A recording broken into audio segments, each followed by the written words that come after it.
So, welcome, dear guests, to the final dissemination event of our Project TREE. My name is Christian Strauch. I'm the project manager of TREE at the Volkshochschule Aachen. Yes, welcome also from my side. My name is Mechtet Balmes. I'm the communication manager in this project. Welcome to our guests from Belgium, the Netherlands, and Germany. We have at the moment 77 participants, which is great. So bienvenue, welcome, and herzlich willkommen in the name of the Volkshochschule Aachen and our project partners.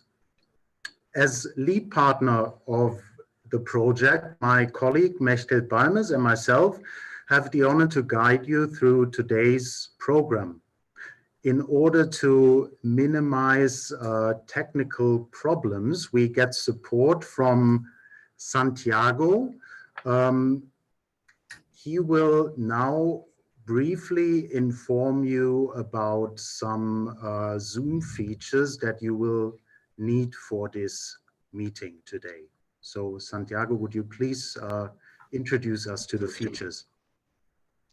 Yes, good afternoon and welcome to the meeting. My name is Santiago. I will be your technician for this afternoon, and I would like just to introduce some feature of the meeting.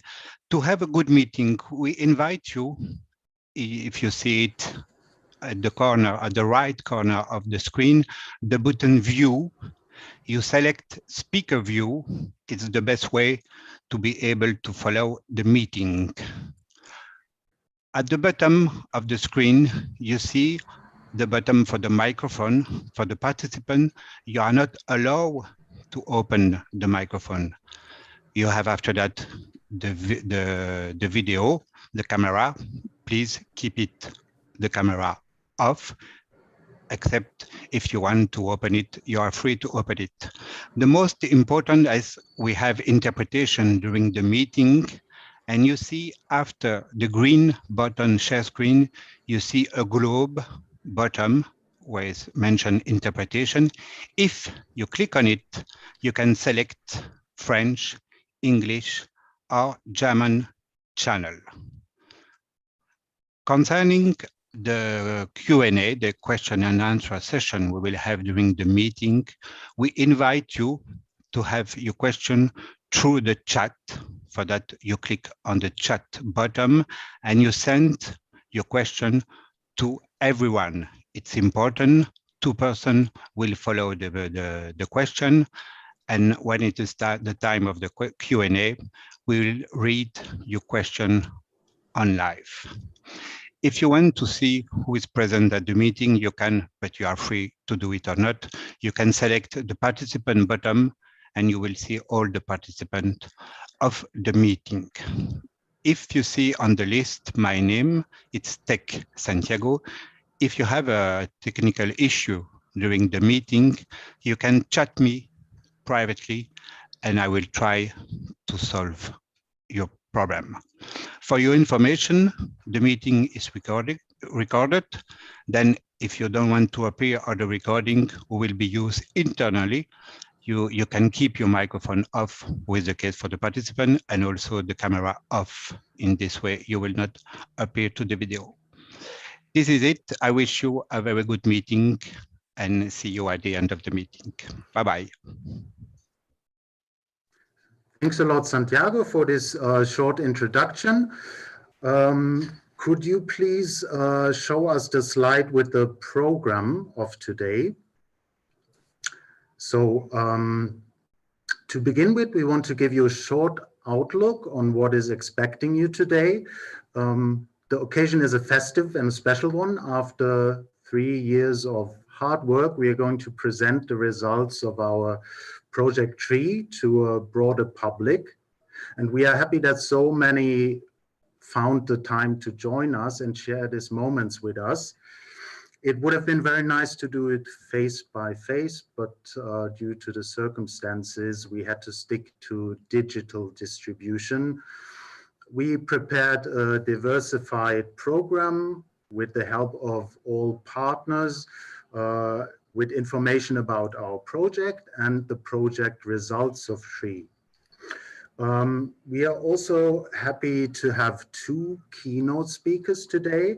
Marc Vos, the coordinator of Interreg Euregio Maas-Rhein, and Michael Privot, director of the European Network Against Racism, who have both prepared interesting contributions. And now I pass the word to my colleague, Mechthild. Yes, thank you, Christian. And but we have another special guest before we really go to the results and the ins and outs of the project TREE. I would like to welcome a special guest from Aachen. This is, and I'm very happy that she found time to be here. One of our, we have two mayors in the city of Aachen, and one of them is Hilde Scheidt. And she is since 2004 already mayoress of the city of Aachen. She will say some welcome words and to say shortly something about her. Since the 90s, she's active in the party The Greens, and actually the two mayors in the city of Aachen, they have a Greens from the party. And she's very specially committed to the topics integration, participation, anti-discrimination. And I think she will tell herself later. She was already one time before involved in TREE, and that was in 2019 when we had our dialogue event at the Volkshochschule Aachen, and she was there as a participant. So very welcome, Hilde Scheidt. I now pass on the word to Hilde Scheidt. Thank you. Den Ton müssen Sie noch ausschalten. Ja. Schalten. Ja, jetzt. Jetzt hören wir Sie. Jetzt bin ich da. Ja, okay. gut. Hallo. Sometimes it's very complicated with online meetings, so I would like to say you heartily welcome in our city, in our digital city today. And I'm very glad to see so many faces and so many people I know since many years in the work with refugees and integration. You all know our city. It's a city of social integration, and we have more than people from more than 120 nations in our city with different cultures, with different speaks, and we are since 20 years ago, we try to integrate everybody who comes to Aachen, and we do it with a great success, and we do it with a very, very good networking in our city with the Volkshochschule, with all these NGOs in our city, and I think we are proud to have these networks for integration and the fight against racism, intolerance, and violence. The TREE network is one of a very important parts of these networks. And I think it's very, very important to have people, volunteers, that are able to work with refugees that come to our city. In 2015, we have more than 4,000 refugees in our city. They come from Syria, from Afghanistan, from the Iraq, and we try to give them all a new future and a start in our city. And that's impossible, even if you don't have people that can do this very special work. And TREE is one of the parts of teaching how is it possible to integrate refugees in our cities. And the most important thing on TREE is that we do it over the borders. We do it together, and we have the exchange between our countries. We have an exchange in our different laws and in our different possibilities to work with refugees. And this is a very, very good treasure for the future, to have a new side of the work with this very, very important people for our future. And I think in the moment we have in Aachen more than 1,500 refugees. They are in the part between coming and have the next step to stay in Germany. And this step is very complicated if you are not know what is your future, is the future in your country and what is to do.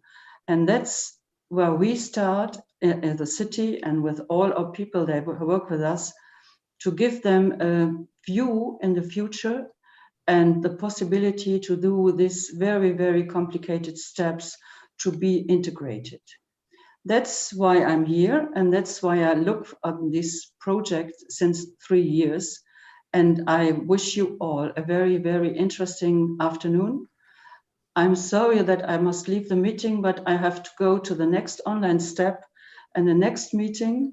And I think I would like to make you strong for the future. And I hope that we have all these points that we have celebrated in the last 3 years, that we can go with these points in the future and we work together over the borders in the next years. Thank you very much and have a good time and success for you all in the future. Thank you. Thank you very much, Hilde Scheidt, for your friendly words.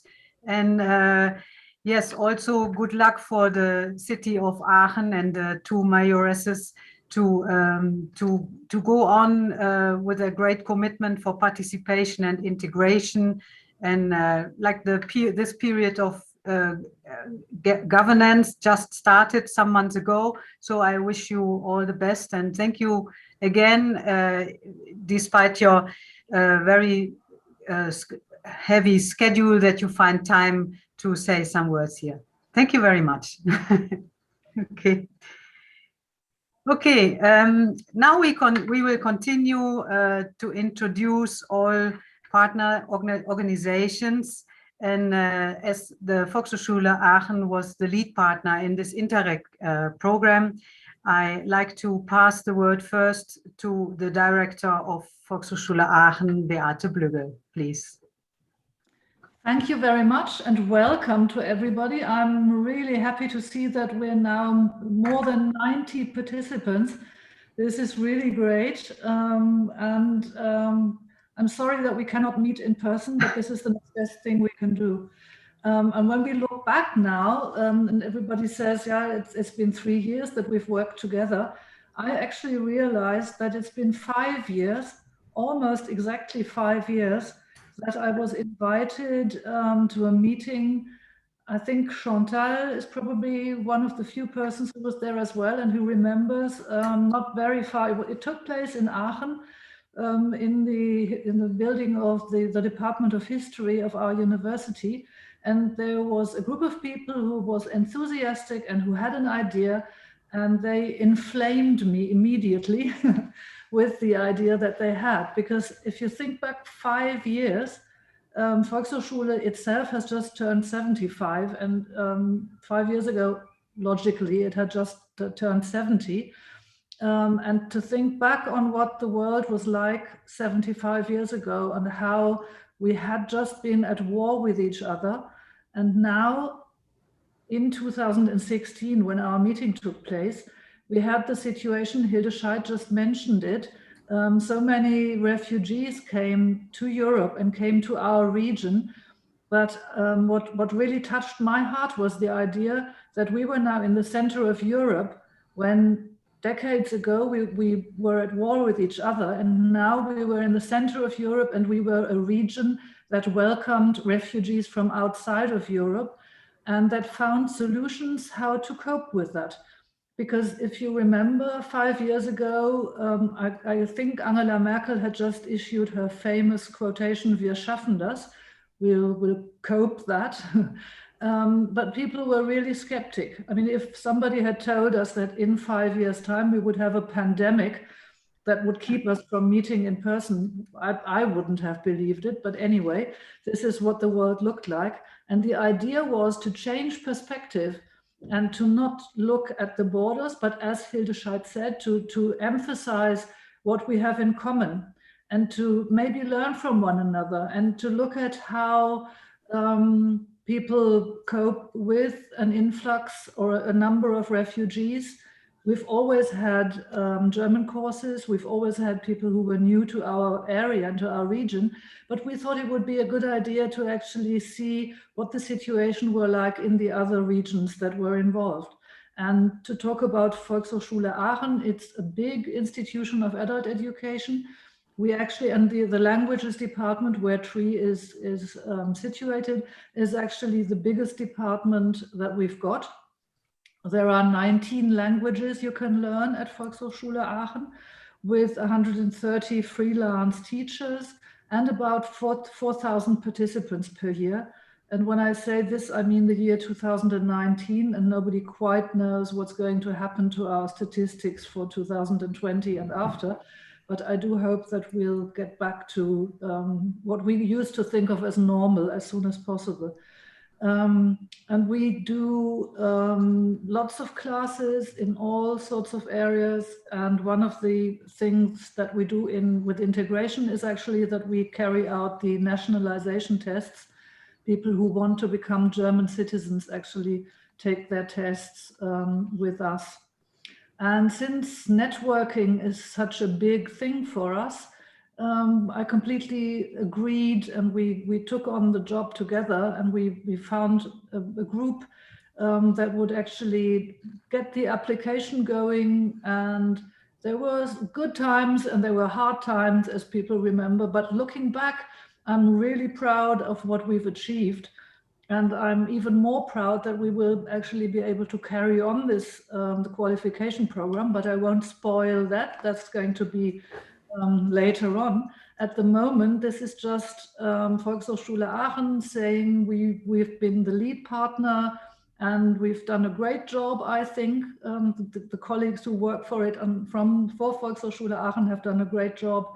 And I'm really enthusiastic about hearing more in more detail what the results and the outcomes are and how it's going to go on. And I'm pleased to pass on to Marco Martinelli from seinem. Hello, good afternoon, everybody. I will just say a few words about the seinem and our contribution to TREE. So I'm the director of the Center for Ethnic and Migration Studies. It's a research institute that basically is one of the pillars of the newly established Institute for Social Science Research in the Faculty of Social Sciences at the University of Liège. We were created in 1995 formally. So that's quite a long time ago. And since then, we have managed to develop an expertise on different themes, including contemporary migration trends, the social and political mobilization of migrants, migration policy, the links between arts and migration, transnationalism, welfare and migration, and also an expertise on Islam in Europe and in the northern part of Africa as well. So in addition to doing research, our aim also is to participate in the public debate on those issues. So we develop partnerships, of course, with other academics, but also with policymakers, with stakeholders in civil society, and also we address the general public on contemporary issues related to migration and, of course, asylum. We are also a member of the largest academic network on migration studies, which is called IMISCO. It's a group of 60 university institutions, more than 500, 700 researchers, all interested in migration issues, and we will become from next year the core of the network. So the network office will be established in Liège, and maybe Liège is going to become the European capital city of migration studies for 4 years, because this is a limited term, of course. As to our role in TREE, all the tasks performed by seinem in TREE were carried out by Shannon Demery and Elsa Mescoli. So I would like to take this opportunity to thank them from the efforts. And I think that Elsa was involved from the start 5 years ago. I remember all the problems we were discussing about how to set up this partnership. It's not very easy, but we managed to do it. And on the Liège part, it's thanks to Elsa and to Shannon. Shannon has conducted about 70 interviews with practitioners in order to understand better the training resources that already existed in the territory covered by TREE, and in order to maybe identify gaps in which we could make a difference with this project. As to Elsa, she has assessed 2 actions of the TREE project, the training for social interpreters held in Germany and in Belgium, and the dialogue events that were organized in all the regions. She applied a theoretically based model in order to collect data and to look into the coherence of what we've done with what we promised to do. But of course, she will talk about that a bit later in the part of the conference dedicated to the fruits of TREE. So I will just stop here. I think it was a very interesting collaboration, and I do hope that it is not the last time that we collaborate together. It's very important to work across national borders, because basically we are all facing the same challenges and the same difficulties. So why not unite our efforts to try to find common solutions? Thank you very much to everybody.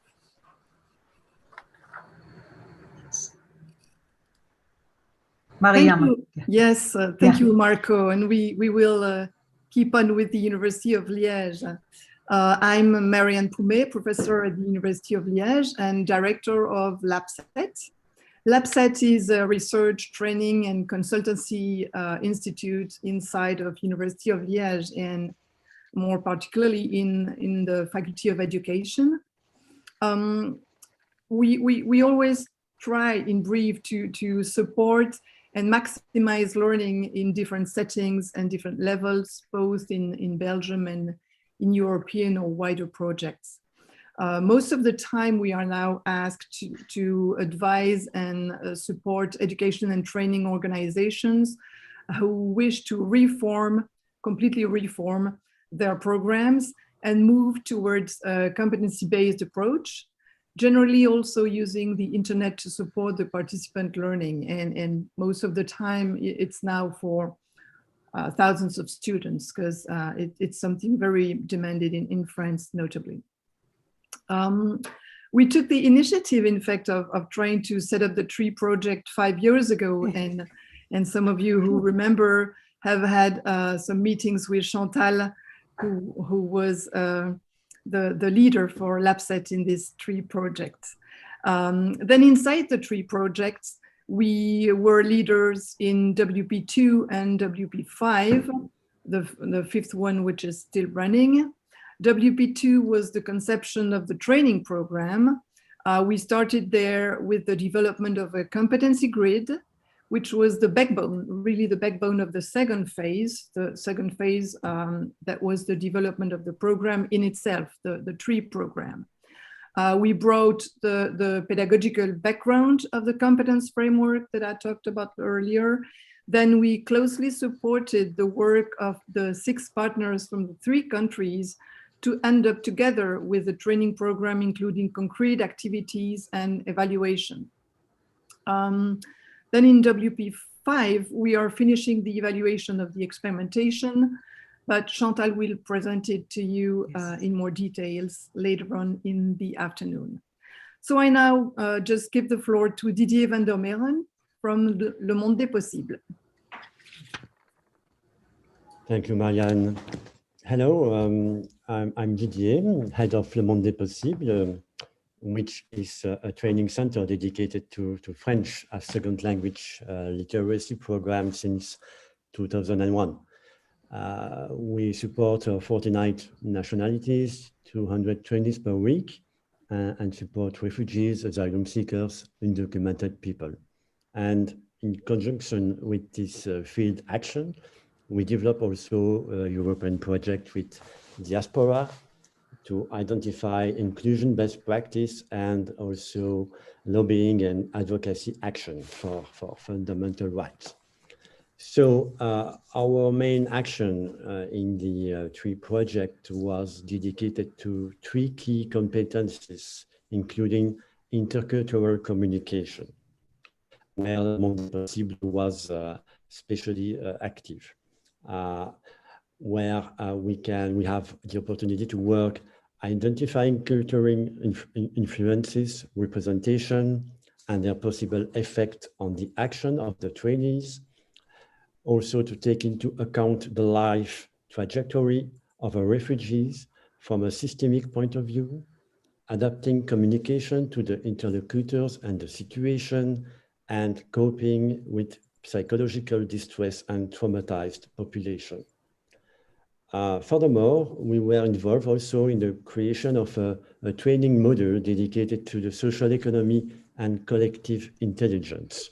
It's a very important access for us to train the future social interpreter and the reinforcement of their potential capacity to organize themselves collectively in order to consolidate interpretation and translation services in the different regions involved in the TREE project.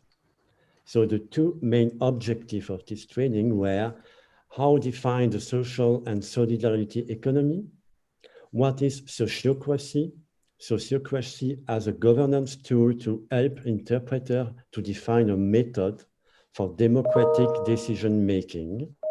And the other objective was also dedicated to how to think about the sustainability of the TREE project through discussion, analysis of the environment.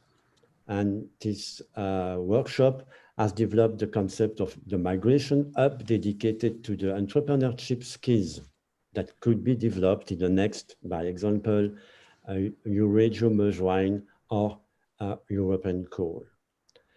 I would like to thank Charlotte Poisson, the coordinator of the TREE project for Le Monde Possible, for her hard work with high quality ambition. And I also want to thank all the partners for their kind consideration. Now, I give the floor, it's my pleasure, to Jaroslava from CETIS. Thank you, Didier. Hello, my name is Jaroslava Reznik. I am the coordinator of the Project TREE in CETIS Wallon. CETIS Wallon is a non-profit organization in Wallonia that provides translating and interpreting services in social context in this French-speaking part of Belgium.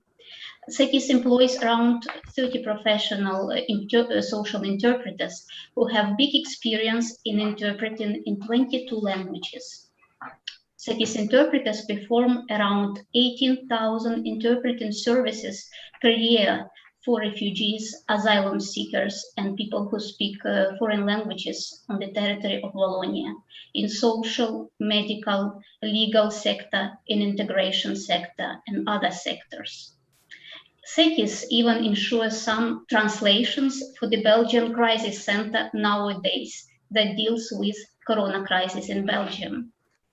Our organization is officially accredited and financed by the government of the Wallon region. So, of course, we were happy to share our experience, and also we were very happy to be enriched by the experience of other partners in this Project TREE. The team of CETIS Wallon participated in all work packages, but in particular in work package 2, where we conceived the training for professionals for the second training module, of course, with the guidance of the Laufzeit, University of Liège. And we were developing the competency support refugees through the integration process. We also participated in work package 4, which was developing and giving the training to the newly trained volunteers interpreters. So we gave around 30 hours of training to volunteers who would like to give interpreting services in Wallonia. And we trained 22 interpreters, and so far they've reached already 139 refugees. So we were very happy to participate in this project.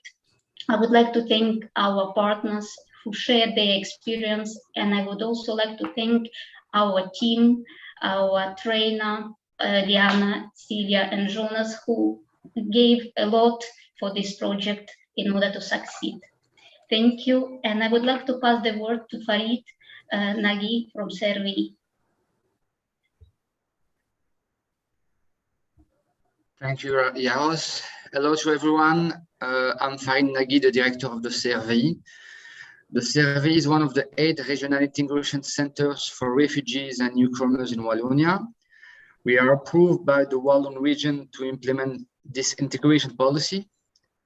Verviers is the third biggest city in the province of Liège, with more than 100 nationalities and a high rate of people outside Europe, almost 60%. 2 of survey's main missions are the integration process for newcomers and the training of stakeholders and partners. And the task of our institution, the Project TREE, is on the work package 2, the design of the training program, and on the work package 3, the experimentation of the 2 modules. The module 1, intercultural communication with refugees, and the module 3, positioning in the sector of integration of refugees.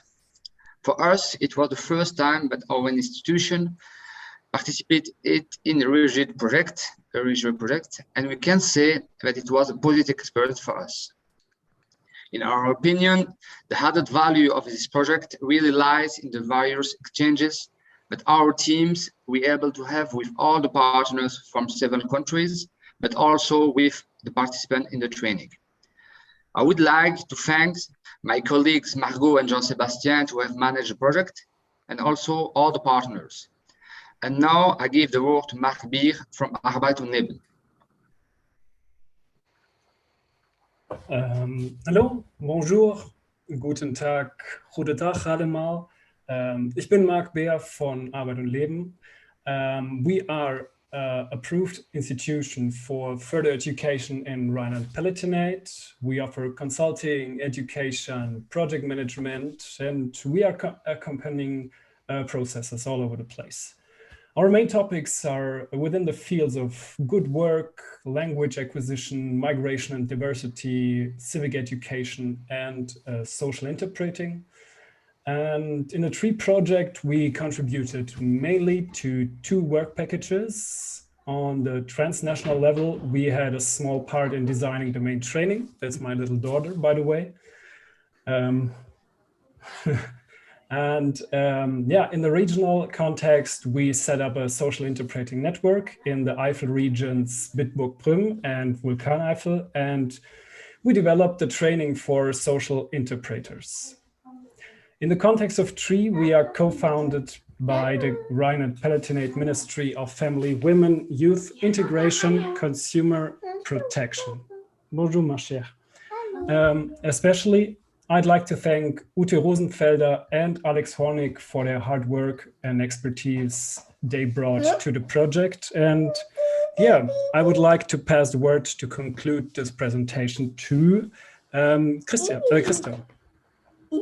Yeah, thanks a lot to all the partners in our project to introduce themselves and highlight their role in the Project TREE. As you see, we have been a big team from 3 different countries. Our partner from the Netherlands is unluckily not present today, but they sent their regards, Flüchtlingswerk Zuid-Nederland.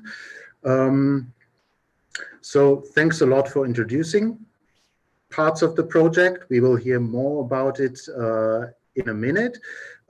First, we will come to the organization that funded our project, which is Interreg Euregio Maas-Rhein. So they were contributing 50% of the budget. Other budget came from the participating regions. And to give you details about organizations that fund such projects as TREE in the Euregio Maas-Rhein, which is Interreg. I welcome Marc Vos.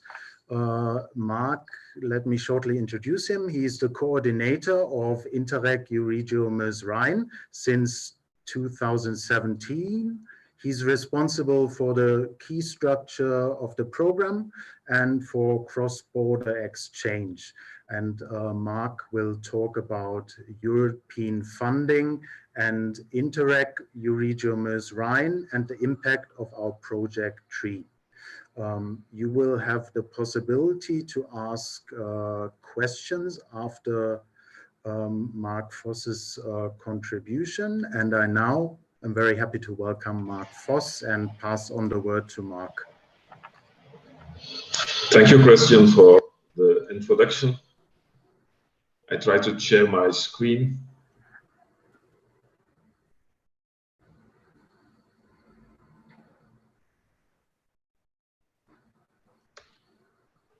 Can you see my screen now? Yeah, we see it. Okay. But not full screen. But yeah, you can switch to full screen, yeah.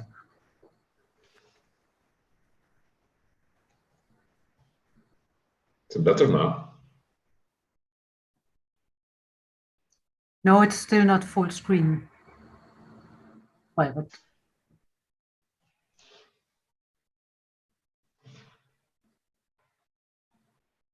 Is it full screen now? no. I cannot change it. Okay. Can someone else share the screen, perhaps? Santiago, could you open the presentation of Marc Vos and put it on full screen, because apparently it doesn't seem to work.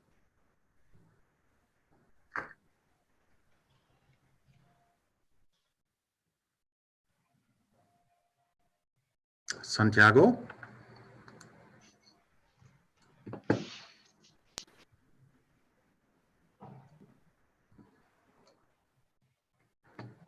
Presentation is called Interreg. The first word. Yes. Yeah. Yes. Perfect. Okay, thank you. That's Yes. better. So, excuse me for the technical issue. I'm happy to speak to you today on behalf of the total Interreg team, on behalf of our 13 partners of the Interreg Region Maas-Rhein, on this closing event of a very, very exciting and important project for our program. In 2017, refugees was a very important topic, and our program partners and the monitoring committee decided to launch a special call for refugees to help solving the issue we had at that moment. And we selected 2 projects in our program, especially for guiding and helping refugees in our region. This is typical a project where partners across borders meet to design, realize and test a continuing education system for professionals and volunteers who are in the reception and guidance of refugees. And we already heard a lot of speakers, a lot of project partners who are very specialized in working with refugees and in guiding them through all the systems in our region. To start, I therefore want to thank all the project partners who collaborated in this project, especially the Volkshochschule Aachen, who was lead partner or who is lead partner in this project. And we are happy to see you collaborating across border in this project. Thanks also to our 13 program partners who supported this project, and especially thanks to the 3 co-finance out of our program. I want to thank the Landesregierung Nordrhein-Westfalen, the Landesregierung Rheinland-Pfalz, and also the governments of Wallonia, who were the co-financers in this project. I want to also thank our project manager who was responsible for this project. It was Mrs. Mariam Amour. I also want to thank the responsible regional antennas In this project, it was Stefan Baars from Aachen, but also Christina and Axel from Liège, who supported this project. And from Interreg, the total financing was more than 1 million ERDF. So a special project, and now we are glad to see all the results in a few minutes. I want to guide you shortly through Interreg. Why is Europe funding such project? Interreg was founded 30 years ago as one of the key instruments of the European Commission to support cooperation across borders, and they did that by financing projects. Interreg Euregio Maas-Rhein is already in Interreg since the very beginning, since 30 years. And the aim of Europe is to jointly tackle common challenges and find shared solutions in the fields such as health, environment, research, transport, sustainable energy, and education. And you are one of the projects especially focusing on education. Yes. Please say next slide if you need the next slide, because yes. Santiago has to do it. Thank you. Yeah, it's still the right slide. It's no problem. Okay. The European Union stands also for the belief that through cooperation, trade, and respect, we can all grow together. But still, we are seeing difficulties in working across border, and borders may be invisible, but they still have impact on the daily life of millions of citizens. And that's why Europe funds such projects to come to an environment where people can work across border without obstacles. Perhaps the next slide now. What is our position in the total world of Interreg, in the total Europe funding, the cohesion policy of the European Commission? Yeah, it's a big institute. You know, all Europe is a very big institute.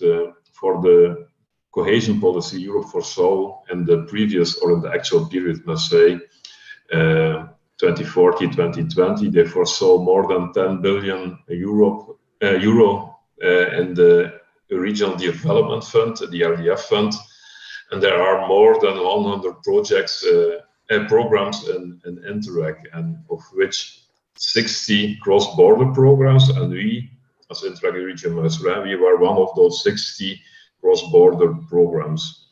So I have a big amount of funding from Europe to make sure that the cohesion policy is clear for everyone, and that borders are invisible, and also in the daily life they get rid of those borders. Perhaps the next slide. Why do we cooperate? Because we believe, and that's also what Europe believes, is that sharing ideas, sharing knowledge, and learning from each other is very important. And we see also in your project that all those partner works very close together to solve an issue and to help each other in solving common problems. And we need to work together as equals without borders, and that's the joint goal of those Interreg programs. Next slide, please. Where are we at this moment with our program? Yeah, we are at the ending of this period. 2020 is normally the end of the period, but as you all know, projects are working longer. They have a working period of 3 years. We had in this period 6 calls with a special COVID call. In total, 62 projects were selected. More than 300 project partners work together in different projects, and in total at this moment there was a selection of 196 million for projects, of which 50% ERDF contribution. That's a huge amount. We have a lot of nice projects, and we are still there is still a budget left from 5 million in the Access 2. How are those budgets divided? Perhaps the next slide. We had 4 accesses and the technical assistance. That's the budget where we are financed with to handle and to organize the program. We have Access 1, everything what has to do with innovation, the new economy and the Access 2, and social inclusion and education, where 19% of the total budget is gone to, and you as TREE are one of those 10 projects in Access 3. And then we have the Access 4 on territorial development. Next slide, please. Yeah, you are on Access 3 with your project. And what does the future bring us? At this moment, we are working with the 13 partners on the new program period. The new program period starts normally in 2021 until 2027. We are finalizing the new operational program at this moment with our 13 partners and with our MAJS team. We hope we can end up with a new program mid-July.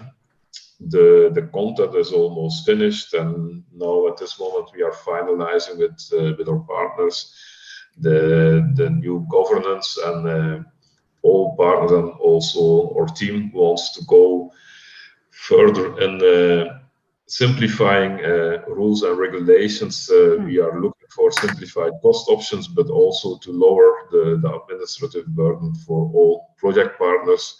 So I think in the new program, it will be easier to introduce project, but also to handle the project in the working years.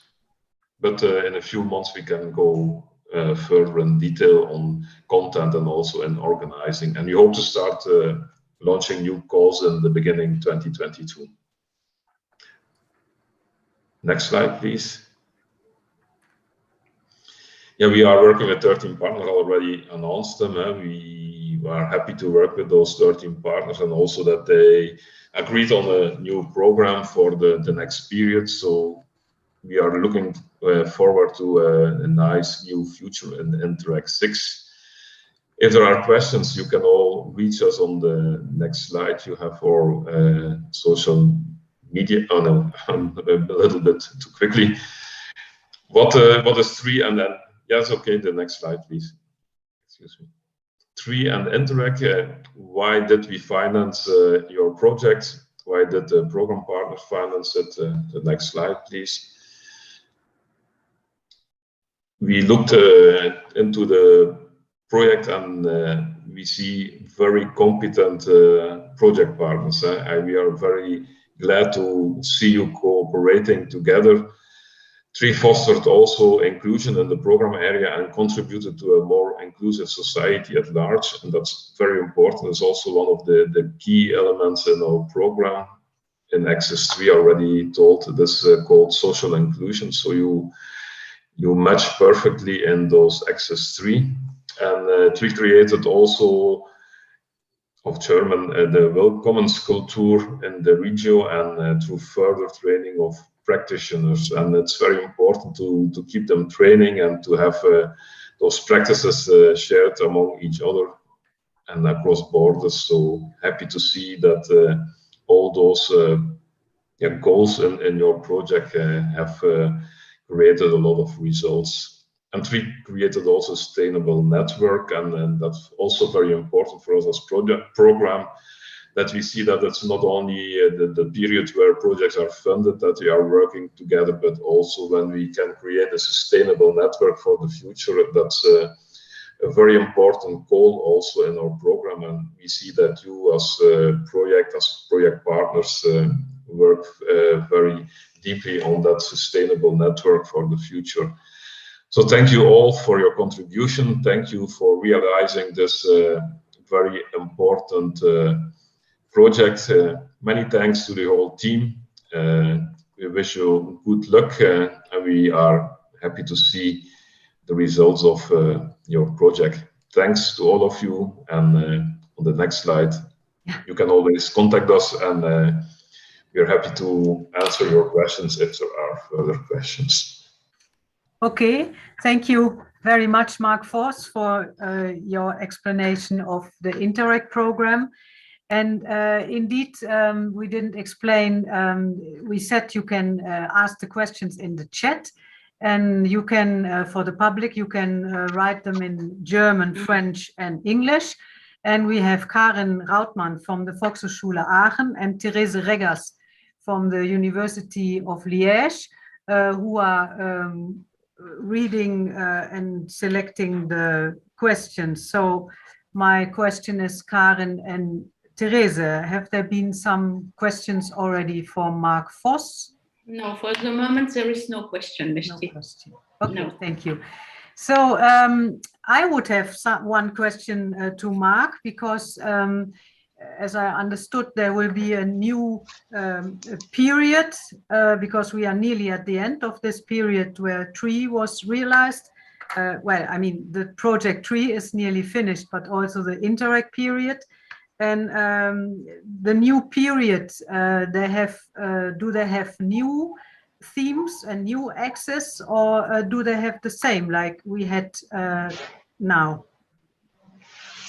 Yeah, they are almost the same. We are working on innovations, a greener society, but also a healthier society. And then we are also working on the cross-border challenges we have now to work on governance between the different countries. So almost the same, but a little bit more specified. But the challenges are almost the same in the new program. That's right.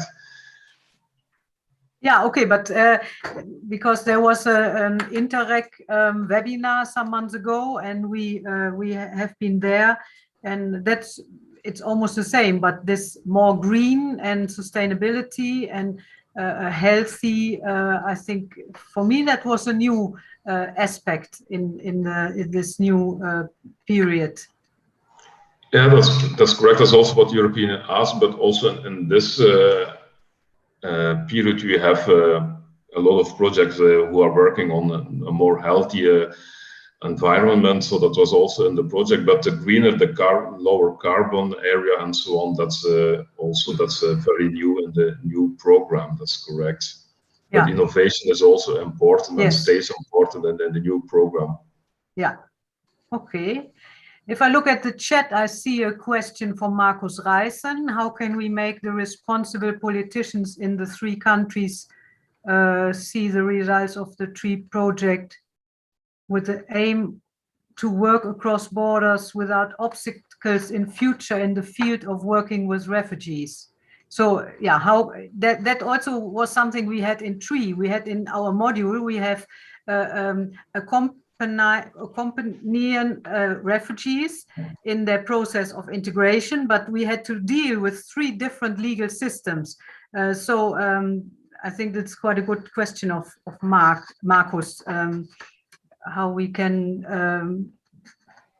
can give influence to the responsible politicians. Yeah, in the new program, we also foreseen, or we have foreseen a focal point, border focal point, where such question can be asked, and that we have a team working in the EGTC who can answer such question. And it's also important, how can we influence those politicians who are working in 3 different countries to get them informed on which issues we have, which problems we have, and that's typical a point for the border focal point, which we want to set up in the new program. Okay, can you, yeah, please? But it's not so easy to involve all those politicians in the same direction, and that they have the same ideas on how to work on. But what's important, I think, that we have the info, that the results of your study, your project, that we can give it to all those politicians in the different countries. We are working with 3 countries. We are working with 3 governances already in this project. I think it's important to inform them on the result and on the obstacles we could see in this project. Mm-hmm. Yeah, that's a good idea. So we were already glad that we had a local politician here, Hilde Scheidt, at our meeting. But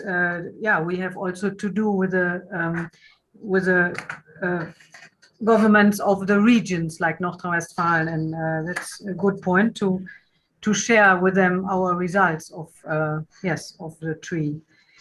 I don't know. I don't have any question anymore. Azadeh is asking if we are publishing the results of the project. Are we going to publish the results? And where? Perhaps on the website?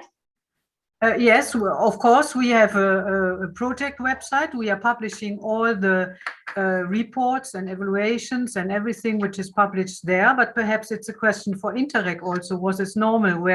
Where do you also publish the results from all the Interreg projects who have been taken place? Yeah, we publish the results on our website via a link to your website. You can find the results. But from my point of view, I think it's important that we also inform the different governances on the results. I see also Mrs. Dillebrand in the meeting was representing Rheinland Vos. I think we have to look at such ideas, or we can make sure that the results are also spread between those governances. Thank you. There's another question coming in. Do you deal with local authorities or federal authorities? Both. In our program, both are represented. We have member states, we have regional partners, but we have also via the Euregio Maas-Rhein very local partners. So they are both represented. Mm-hmm. Okay. Thank you very much, Marc. I don't see any more questions coming, but it was very nice that you are here at our closure event. And like you said it already, Interreg does a great job already since 30 years to support and finance the cross-border collaboration. And I mean, it was not only supporting by money. We had, like as a lead partner, we had also a lot of contact with the colleagues who are responsible for the management authority for the project. So I think Interreg is really doing a very good job. It's a great organization, and I hope you will continue the next 30 years or even more. So thank you very much. Yeah, thank you very much. And the next point in our program is how the tree grew. And under this title is hidden a video. And we made this video in collaboration with the partners, and we had, of course, technical support to do it. And in this video, we wanted to show you some impressions, some testimonials, especially from the trainings, from trainers, from participants. Just in the first place, when we did think about this event already before the pandemic, it was the idea that some participants would be here and we would give them the certificates, because we constructed together a nice certificate. But yeah, because we can't do this, we asked some participants and trainers and to give some testimonials about this video. And this video is really now the premiere. It has never been shown to public. So enjoy it. And Santiago, please, can you show the video?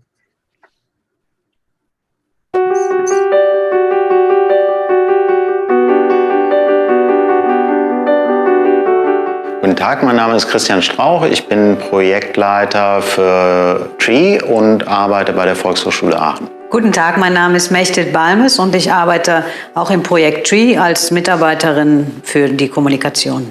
TREE steht für Training for Integrating Refugees in the Euregio und ist ein von Interreg und den beteiligten Regionen finanziertes Projekt. Schwerpunkt ist, Leute, die mit Geflüchteten zusammenarbeiten, fortzubilden und zu unterstützen.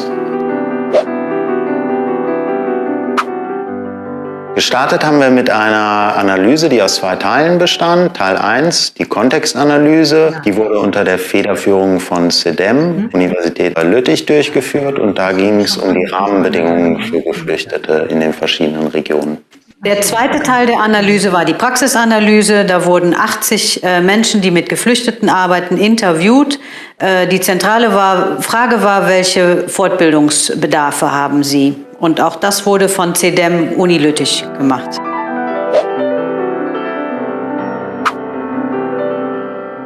Danach haben wir gemeinsam mit allen Partnern unter der Federführung von Institut Lepset, Universität Lüttich, ein Trainingsprogramm konzipiert.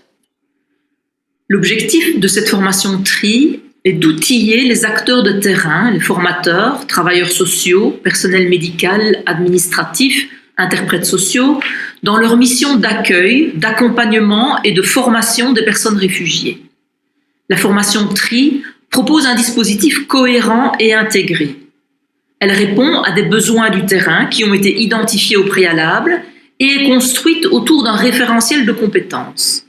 Le programme de formation s'articule autour de 3 compétences et elles sont aussi importantes les unes que les autres. Un intervenant ou une intervenante dans le domaine de l'intégration communique de façon interculturelle avec son public.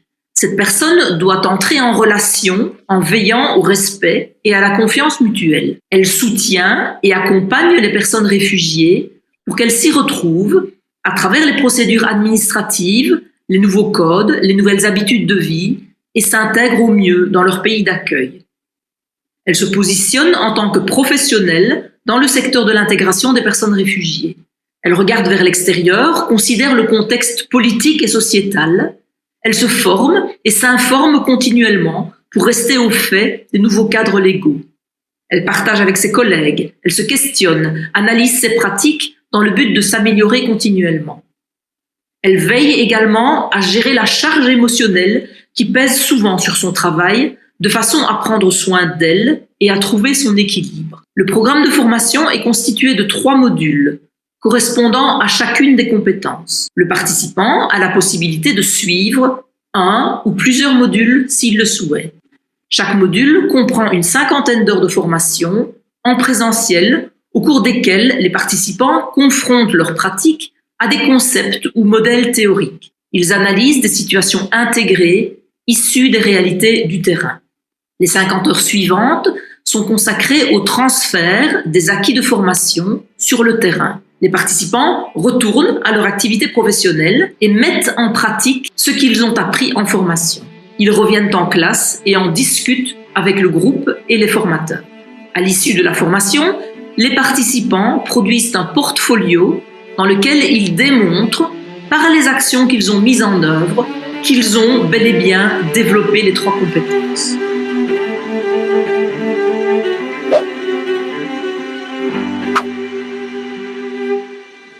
Wir haben das Training in den beteiligten Regionen durchgeführt. Teilnehmende waren ehrenamtlich und hauptberuflich Tätige.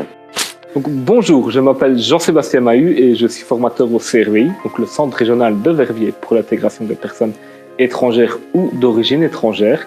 Je fais ce petit témoignage dans le cadre de l'événement de clôture de ce beau projet qui a été TREE. Alors si je devais parler un peu de TREE comme formateur, je garderais surtout d'abord des rencontres donc avec des partenaires liégeois, hollandais, allemands, qui m'ont vraiment permis à moi de réfléchir différemment aux formations qu'on donnait, à nos pratiques professionnelles. J'ai vraiment découvert beaucoup de nouvelles façons de traiter des sujets qu'on abordait déjà régulièrement. Donc ça a vraiment été très enrichissant en tant que professionnel.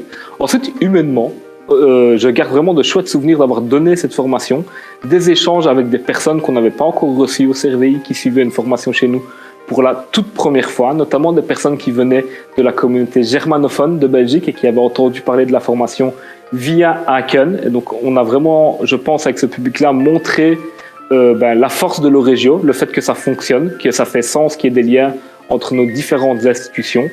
Et alors, à titre personnel, je dois vous dire aussi que ce projet a été une opportunité formidable de pratiquer mon anglais, qui était vraiment très mauvais. Et donc, je pense que les partenaires se souviendront longtemps de mes interventions en anglais pendant les réunions. Voilà, merci à vous. Bonjour, je m'appelle Anna, je travaille au City Wallon. J'ai eu l'honneur de participer à la conception de cette formation. Elle m'a permis de consolider et de transmettre mes connaissances et de confirmer ma passion pour le domaine. Ce qui m'a marqué lorsque j'ai donné cette formation, c'est l'engouement des participants, leur désir d'apprendre davantage et leur interactivité. Mein Name ist Markus Reißen, ich bin Trainer in TREE und das Besondere an dem TREE-Projekt aus meiner Sicht ist, dass es viel umfassender ist als alles andere, was ich bisher in diesem Bereich an Trainings erlebt habe oder auch selber durchgeführt habe.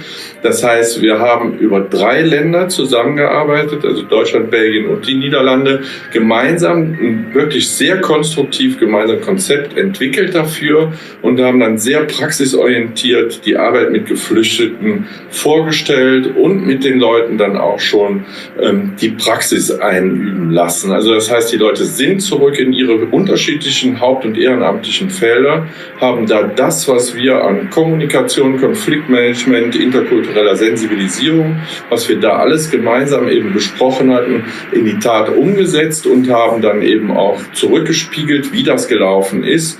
Und so konnten wir wirklich sehr nah an der Praxis in einem multiprofessionellen und multikulturellen Umfeld miteinander entwickeln, wie es weitergehen soll. Und insofern ist das schon, finde ich, was die Arbeit mit Geflüchteten angeht, hier in der Euregio ein ganz tolles Projekt.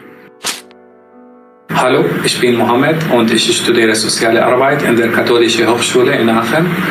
Ich interessiere mich für das Thema Flucht und Migration und deswegen habe ich in der TREE-Fortbildung teilgenommen. In der TREE-Fortbildung lernen wir die interkulturelle Pädagogik. Wir lernen zum Beispiel, was bedeutet Kultur überhaupt, was bedeutet ein Kulturschock, was bedeutet Trauma, wie können wir mit den traumatisierten Menschen umgehen und so weiter. In der TREE-Fortbildung habe ich neue Ideen bekommen. Zum Beispiel, was bedeutet eine Kultur? Eine Kultur bedeutet neue, andere Sitten, andere Gebräuche, andere Normen, andere Werte und andere Sprache. Aber wir dürfen überhaupt gar keine Vorurteile machen vor den Menschen. Zum Beispiel die Menschen, die kommen aus dieser Kultur, sie sind so und so.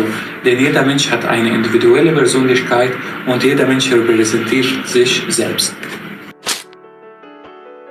Mein Name ist Anahit Younessi, ich komme aus dem Iran. Ich bin Sozialarbeiterin. Ich habe sehr gerne Fortbildung bei TREE gemacht und ich habe von TREE 2 wichtige Sachen gelernt und mitgenommen. Erste ist für mich Abgrenzung der Zeitabgrenzung, dass ich muss am Tag auch für mich denken und irgendwann Schluss machen. Meine zweite Gewinnen von der Fortbildung TREE ist meine herzliche Gefühle zu meinen Flüchtlingen, zu den Flüchtlingen, in Kontakt mit den Flüchtlingen und Migranten, weil wirklich wir haben trotzdem Sprache nicht beherrscht, aber wir haben uns gegenseitig verständigen mit Hand und Fuß. Das haben wir auch gemacht, hatte Spaß gemacht und hatte viel Freude gebracht. Bonjour à toutes et à tous, je m'appelle Donika, je travaille en tant qu'interprète auprès du CETIS Wallon. Donc j'ai participé à la formation TREE et j'aimerais bien partager avec vous en fait que j'ai appris entre autres le fonctionnement du réseau, c'est-à-dire la collaboration entre les services différents, que ce soit donc le psychologue, l'assistant social, l'avocat, l'éducateur, etc. Et à mon avis, la collaboration entre ces services, c'est la clé de la réussite. Merci de votre attention. Au revoir. Bonjour, je m'appelle Fatimé Toudiko, je suis mauritanienne. Ça fait 7-8 ans que je suis en Belgique. Je parle l'arabe classique, je parle la hassaniya, qui est ma langue maternelle, et je parle le wolof. Je parle aussi l'arabe de la Syrie, du Liban. Donc, j'avais souvent l'habitude d'accompagner des amis à moi pour les accompagner à l'hôpital, chez les avocats, et donc chez les assistants sociaux pour interpréter la langue, l'arabe et le français. Et donc là, je me suis dit que pourquoi pas professionnaliser ce que je fais et ce que j'aime faire. Donc là, j'ai dû, via une amie à moi, découvrir le monde possible qui m'a permis de suivre la formation de TREE. Donc là, j'ai dû voir vraiment le métier d'interprète professionnellement. Donc vraiment, la formation, je dirais vraiment, m'a vraiment aidé beaucoup à comprendre les métiers plus et à l'aimer aussi. Donc, et là, pour le moment, je continue avec eux en tant que bénévole. Et donc, j'ai suivi certaines prestations qui se sont bien passées. Donc, vraiment, la formation, je dirais, elle m'a beaucoup aidé. Et donc, je dirais merci au monde possible qui m'ont permis d'exercer ces métiers que j'aime bien. Merci. Zusätzlich haben CETES in Namur und Arbeit und Leben in der Eifel ein Qualifizierungsprogramm für Dolmetscher im sozialen Raum durchgeführt. Diese Dolmetscher sind meist selber Geflüchtete, die ehrenamtlich Familienangehörige bei Behördengängen oder Arztbesuchen sprachlich unterstützen. Durch diese Qualifizierung ist das Ziel, dass diese ehrenamtliche Tätigkeit mal eine bezahlte Arbeit werden kann. Hallo alle zusammen. Dolmetschen im sozialen Raum bedeutet für Menschen aus unterschiedlichen Kulturen in unterschiedlichsten Lebenssituationen zu dolmetschen. Das kann sein von einer Anmeldung in der Schule über einen Facharztbesuch, das Jobcenter bis hin zu Krisengesprächen sollten sich die Dolmetscherinnen und Dolmetscher gut vorbereitet fühlen. Mit der Qualifizierung von TREE haben wir dies versucht. Hier zeigen wir Ihnen nun einige der Dolmetscherinnen und Dolmetscher und deren Sprachen. الترجمة في المجال الاجتماعي تعتبر L'interprétariat dans la vie sociale est nécessaire. Sozialleben ist notwendig. التواصل في الحياة اليومية مهم جدا.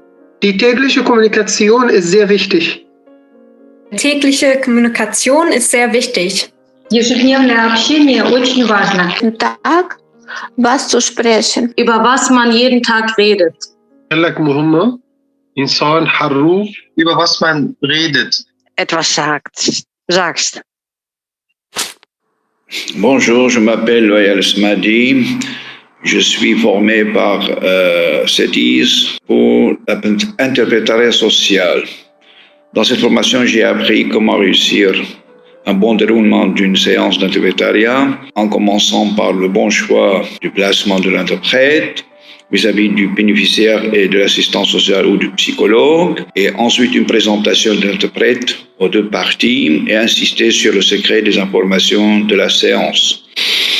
L'élément aussi important à respecter est la neutralité de l'interprète pour éviter les réactions émotionnelles et aussi éviter d'être en contact avec le bénéficiaire dans la salle d'attente avant d'entrer dans la salle de séance. Merci.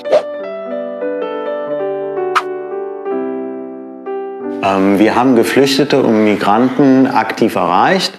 Einmal dadurch, dass Teilnehmende des Trainings Geflüchtete und Migranten beraten haben während des Trainings und zum anderen dadurch, dass die fortgebildeten und qualifizierten Dolmetscher und Dolmetscherinnen ihre Dienste angeboten haben und Geflüchtete und Migranten bei Amtsgängen und Arztbesuchen begleitet haben.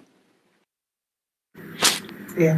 Ich bin Anna Maria, ich habe 5 Kinder, ich bin seit 5 Jahren in Deutschland gekommen.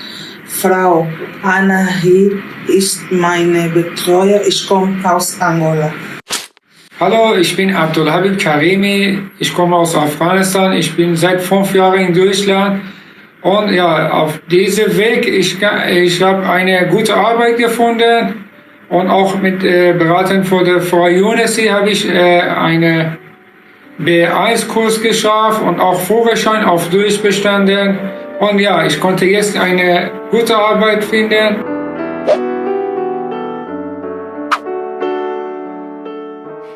Da Integration ein wechselseitiger Prozess ist, haben wir Geflüchtete auch mit interessiertem Publikum zusammengebracht in interaktiven Events. Ziel davon war, sich auszutauschen und eventuelle Vorurteile abzubauen.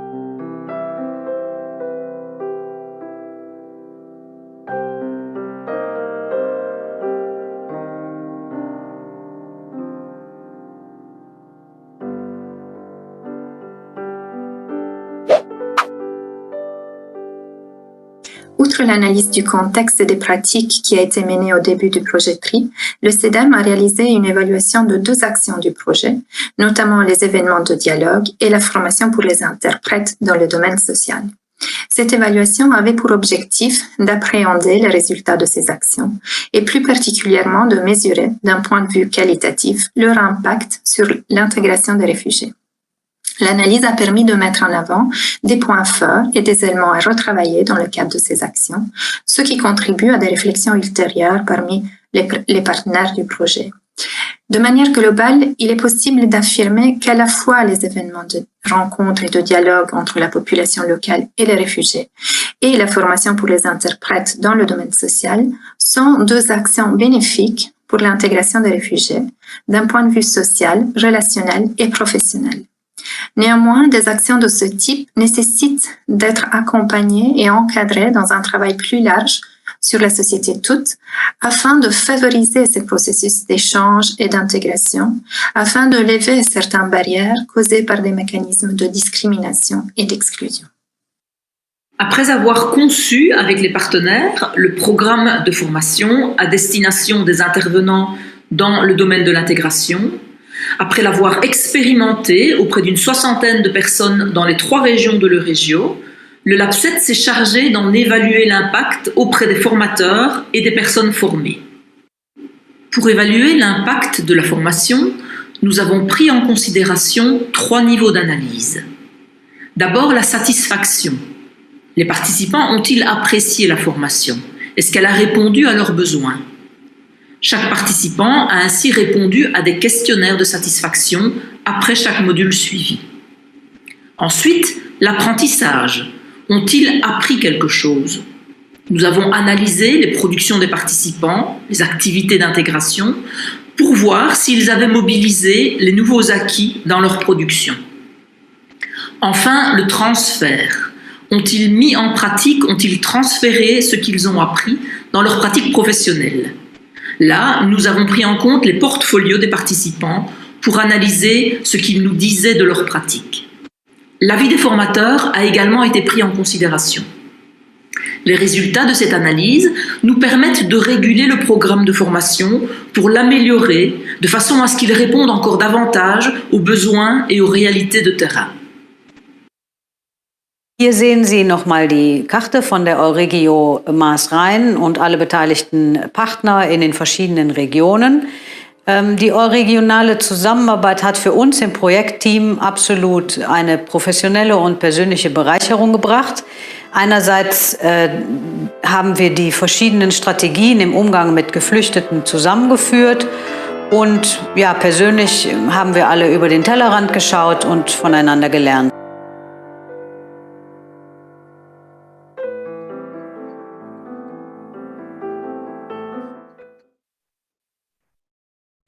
Yes, I think that sums up what we did during the last 3 years.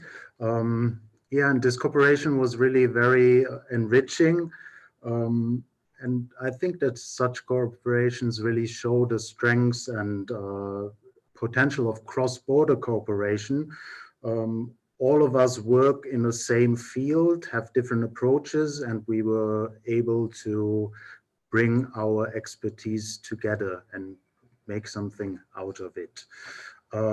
So after this relaxing video session, we should get a bit active, and we prepared 2 short questions for you, for our guests that can be answered via Zoom.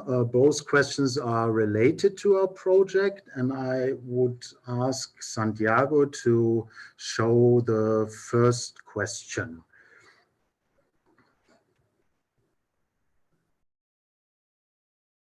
So before you answer, I would like to give you short background information on the question. as you saw on the video, we had an analysis in the beginning carried out by seinem. They interviewed actors in the field. They also made a survey which trainings already exist in the region before we started with TREE. And here are the ones you have. Please choose 2.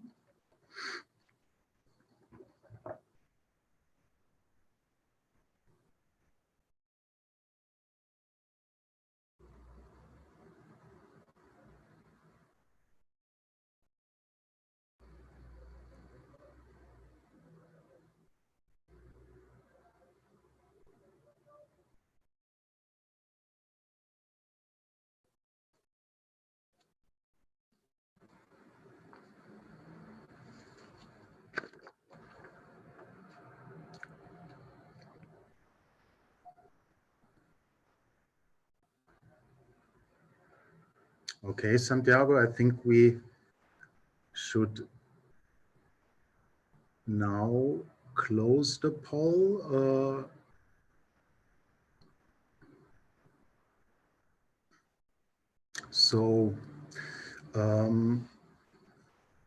Actually, what most people, the answer of most people is trainings on focusing on intercultural awareness. Well, seinem actually found out that in the regions, so Netherlands, Germany, and Wallonia, we have a lot of trainings focusing on intercultural awareness, also trainings on focusing on basic psychology, but very few trainings for people who work with refugees that focus on emotional stress, so how to deal with emotional stress, and also very little trainings focusing on traumatization. For us, this was very important because then after we had these results, we focused on these 2 points in our training. Okay, Santiago, the question number 2, please.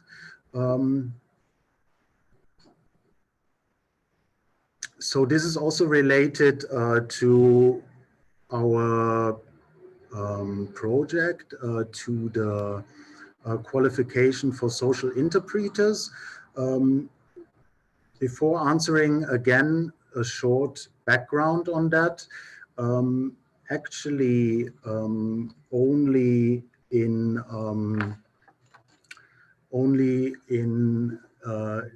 actually we have social interpreting only in legal settings, and there's one region where professional interpreters receive governmental support. So could you give your guess? Christian, could you please ask the interpreters to say that in German and in French? I hear that there's no interpretation. Okay, sorry for that. So would the interpreters please translate the content of the question?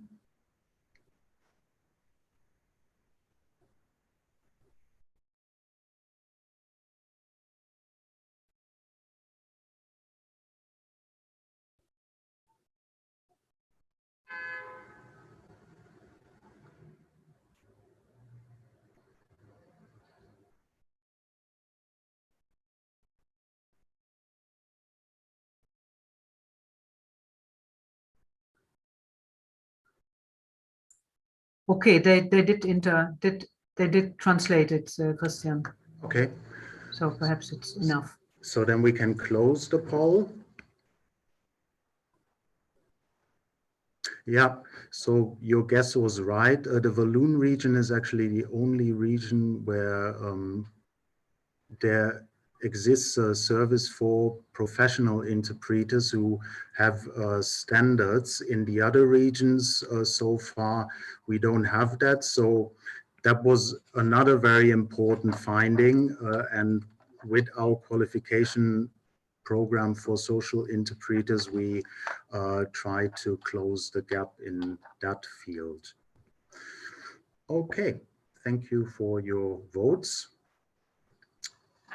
I now pass the word to Mechthild.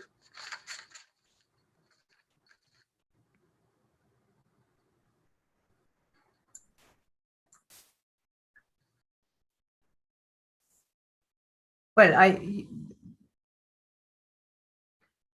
Santiago, I'm going to continue. Can you share? Yeah, thank you, and close the questions. Yeah. Okay, that was a bit the warming up for. Yes, that was warming up for our next presentation, and this will be done by my colleague Christian Strauch, and because there were already some results of the different work packages, and he will very short just show the results in terms of figures and facts and numbers. And but I just forgot one thing. We had the video, and now we have a short presentation of Christian Strauch. And you can already, if you have questions, you can already write them into the chat. And after his presentation, we will have another question and answer session to answer the questions if you have questions. So I pass the word now back to Christian. Okay, so I will open my screen.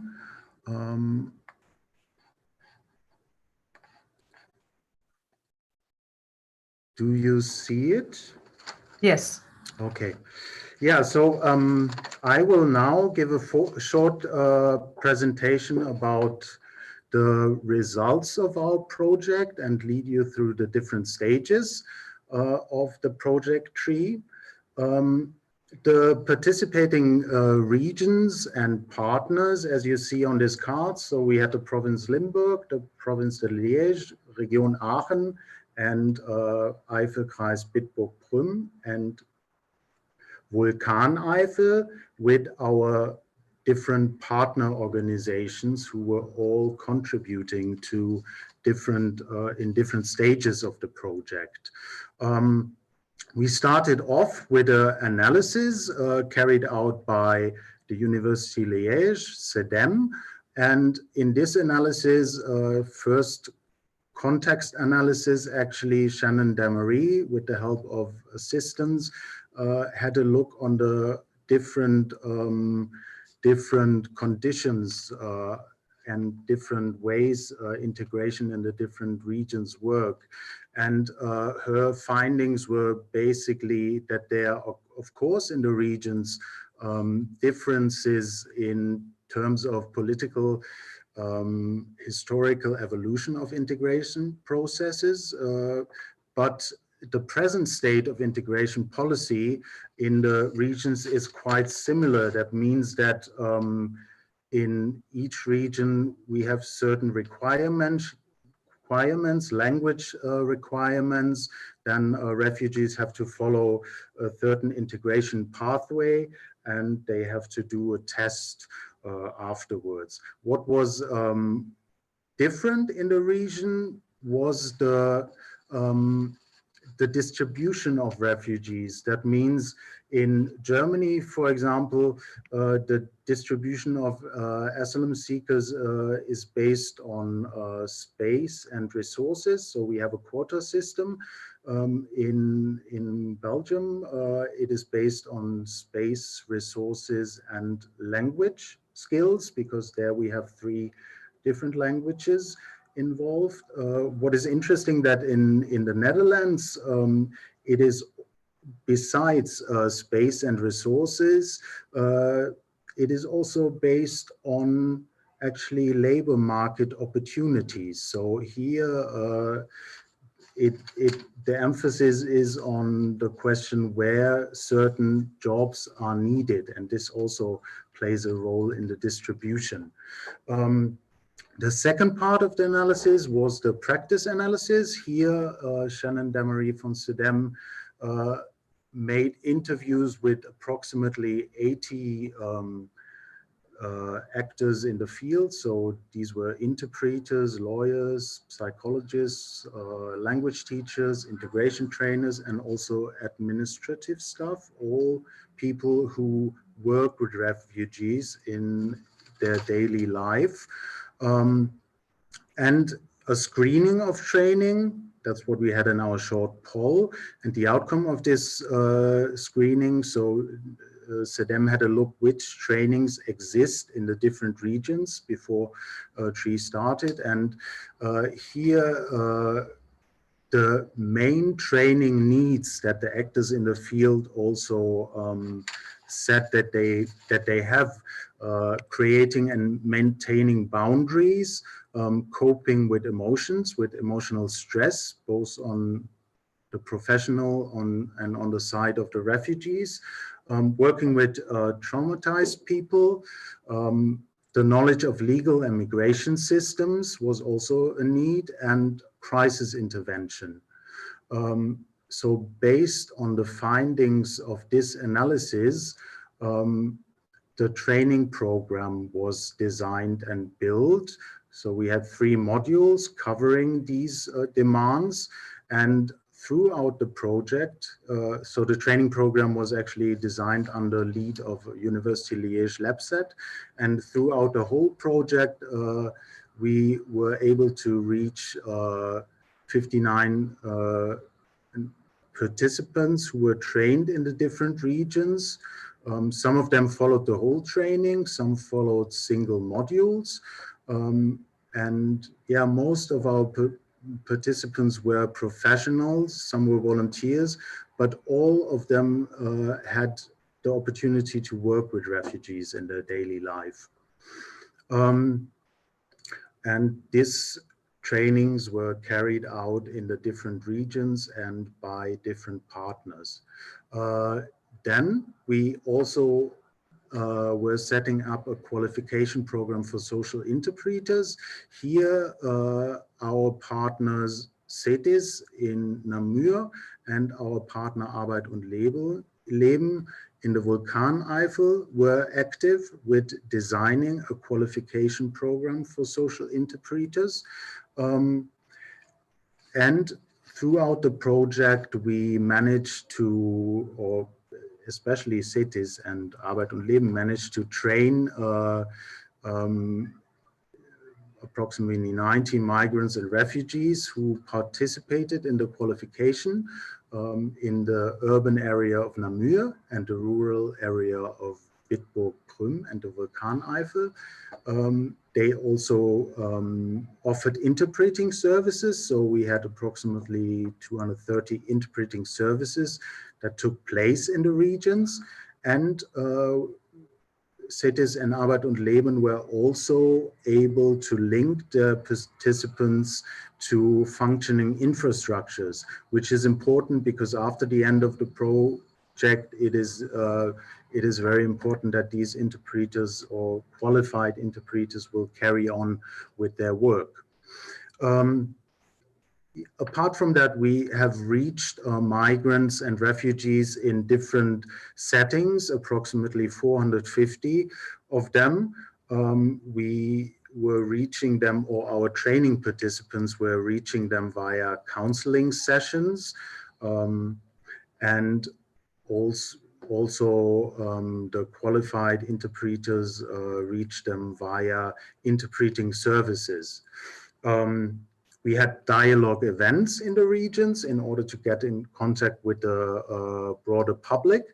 So we had 2 dialogue events in Aachen. We had 2 in the Vulkaneifel and Bitburg-Prüm, then in Wallonia and in the Netherlands. And in the scope of these dialogue events, we reached approximately 200 people, and the aim was really to bring refugees and migrants and the broader public together to talk, to reduce prejudice, to come together, and that was also one important part of the project. Then the project results were evaluated by University of Liège. Here we had an evaluation of the training program carried out by LabSet, Chantal Dupont. We had evaluation of the qualification for social interpreters carried out by seinem, by Elsa Mescoli, and seinem also evaluated the dialogue events. And in a later contribution, both of them will give us some more details about that. And we had not to forget, we had an external quality management of the program, someone looking at processes, procedures, and results from outside, which was Petra Fender from In Puncto Fender and team in Cologne. Another, of course, important point in such projects is to reach people, so dissemination and scope. And we reached approximately 30,000 people in the course of our project and dissemination activities. People coming from the general public, from local and regional authorities, service providers, interest groups, and organizations, refugees and migrants. We reach them via different channels, social media, newspaper, articles, via our website. And basically 30,000 is a lot, but 1,000 out of these 30,000, well, we really had close contact and reached them several times. Yeah, so another important aspect of such projects is, of course, the sustainability aspect, because it is, of course, not very good if projects only run during the period of financing. We managed in Aachen, we managed to build a cooperation with a university, which secures that the tree training will be carried out from September 2021 onwards. Our Wallonian partners are negotiating possibilities of implementing the content in the framework of a university degree. They are still in negotiation, but hopefully this will happen. And for other partners in a smaller setting, we will carry on offering training content at our different partner organizations.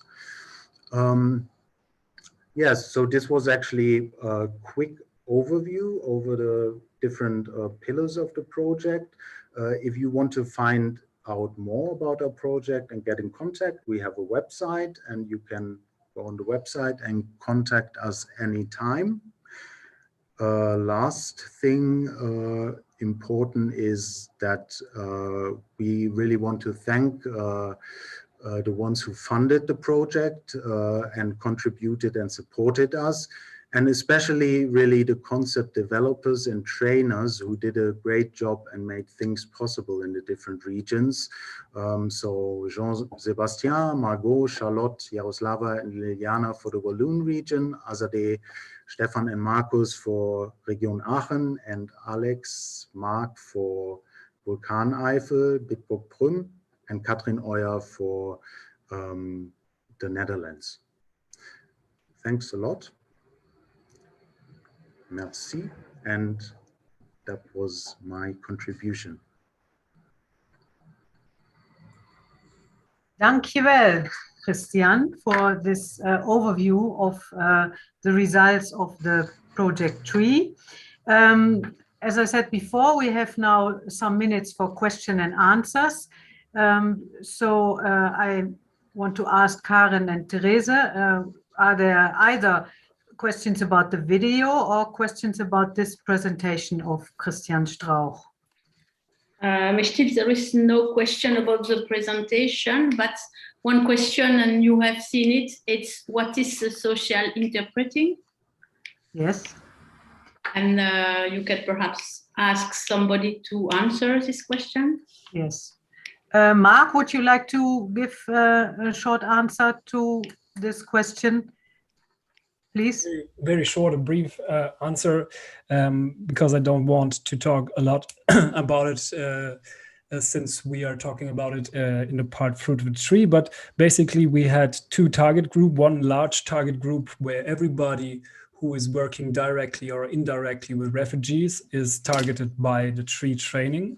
And we had a smaller target group where we trained social interpreters, meaning interpreters who are voluntary workers, and they interpret for people who are in need of interpreting services, for example, at hospitals, with the authorities, administrations, different social contexts. So we have had two target groups, one big one and one small one.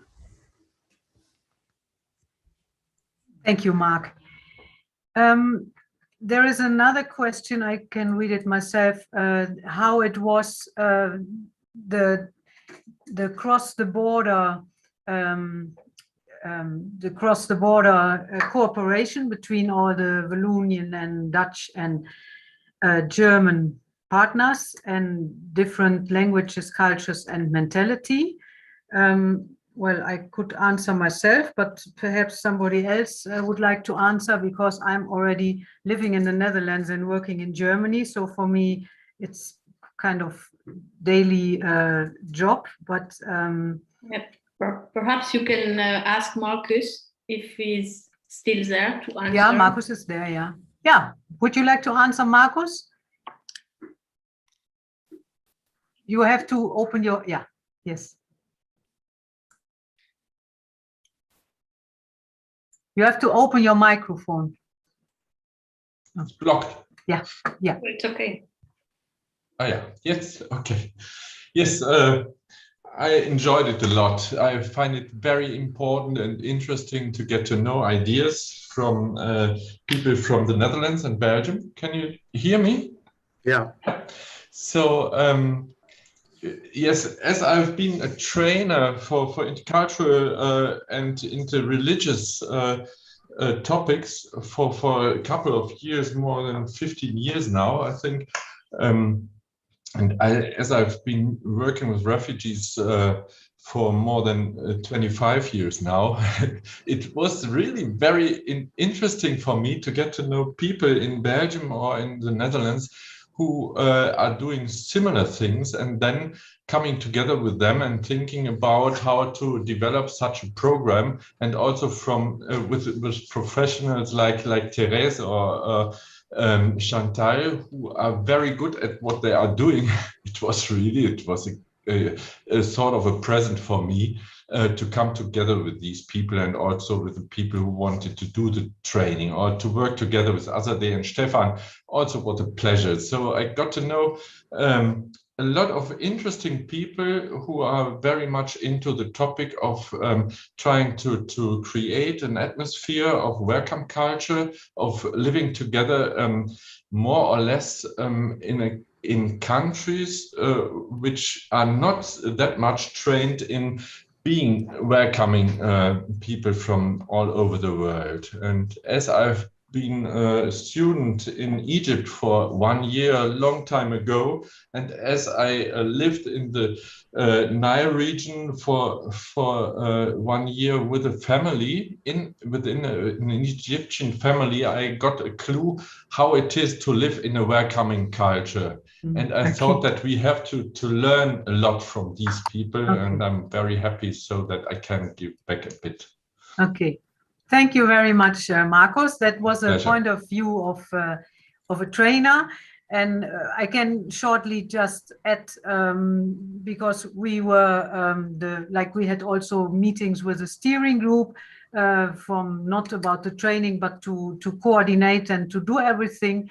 And of course, there were challenges, but even if perhaps somebody was, I think we all improved our English very much. And sometimes there were situations, but then we could help each other with interpreting into French or into German. So yeah, it was what I said already in the video. It was really nice to work with people with different mentality, but because we had the same goal, it all went well.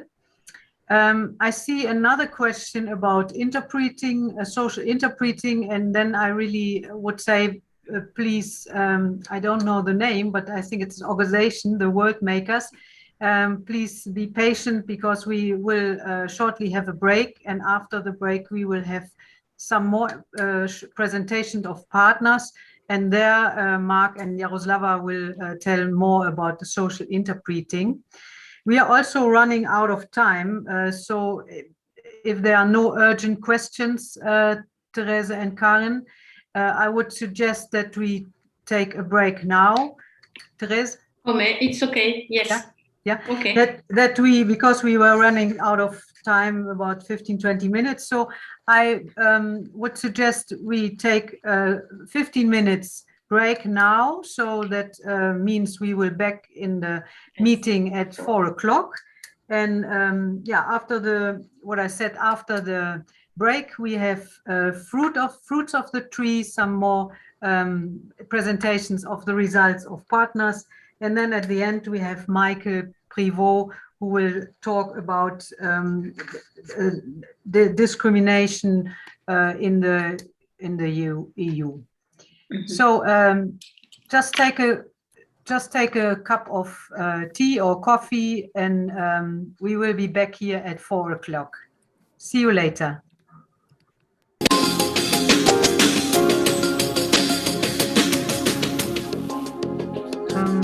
Was meinst du?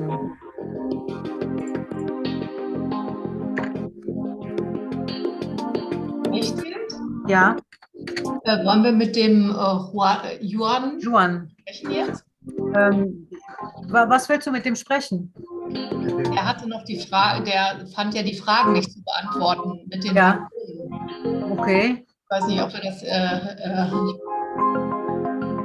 ich kann den auch ich kenne den persönlich, ich kann den mal gerade über WhatsApp fragen, ja? Das wäre gut. Ich möchte nicht, dass der einfach, dass das unter den Tisch gekehrt wird. Genau, ja. Danke dir.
Okay.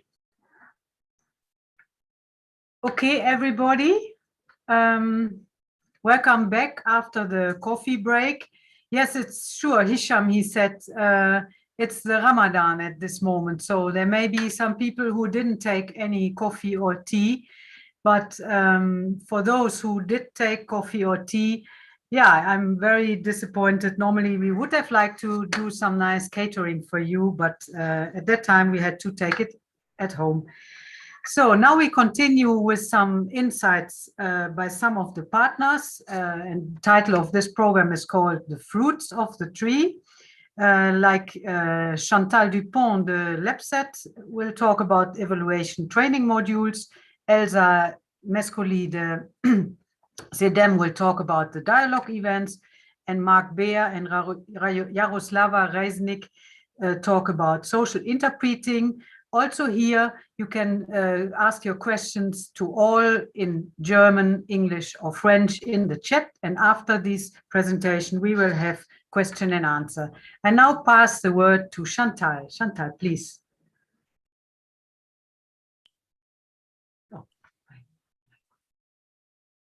Hi, do you see my PowerPoint?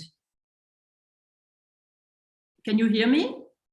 We cannot see your PowerPoint. We did see it, but now it's gone again. Now we see you, but we can hear you. Let's start again.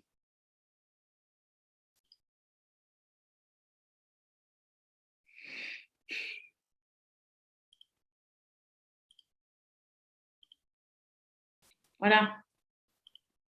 Full screen? Oui, perfect. Yes, good, perfect. Perfect. Thank you very much. I am very proud and happy to, together with Therese and my other colleagues from Laufzeit, to present the results of the evaluation of our training program. I will structure my presentation according to the model, the model. Grossia identifies 7 elements to take into consideration when analyzing teaching and learning. We will take them one by one and apply them to our training program. The learning context first. Our training program took place in 3 regions from January last year and just ended last month. In Belgium, 3 partners organized the experimentation. Module 1 was repeated twice, first one in January and second one in September last year. German partners run their training smoothly throughout the year, and Dutch partners could only organize 2 days of training for Module 1. As you know, the context of last year was quite hectic, with a succession of lockdown periods. Some training sessions had to be rescheduled, squeezed over a shorter period of time, or partially organized online. It was difficult or even impossible for participants to continue their professional practice and therefore to transfer what they have learned to their job, especially during Module 1. The uncertainty and the stress caused by the pandemic also impacted several participants who were already in difficult life situations and they had to drop out of the training. In its experimental phase, the training could not lead to any official certification, and therefore the extra work required after the classroom seminars, such as the integration activities, the portfolio, might have been rushed by participants. The learning process. As you know, and I will not come back to that, we designed the training program. We decided for a competency-based approach with a competency framework and a program serving these competencies. Training was certainly not meant to be essentially in a classroom, but a continuous back and forth between content, action in the field, and reflection on one's action.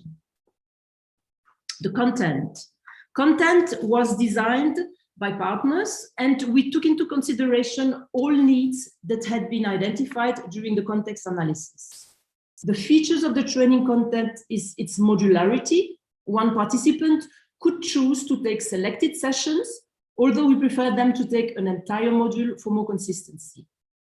Each trainer had the freedom to adapt the content to choose and pick between a large number of content or activities according to the group. You can see the concept map of all content included in Module 1. The learners. 59 participants attended at least one session of the training program. The profile of participants is quite different from one region to another or from one group to another within a region. Their background, their professional experience, their language mastery varied quite a lot. Most of the participants are from the social, educational, and social interpretation sectors. Only one participant was from the medical sector. 61% of participants, that 36 participants, are having a paid job, while the rest, 39%, are working on voluntary basis.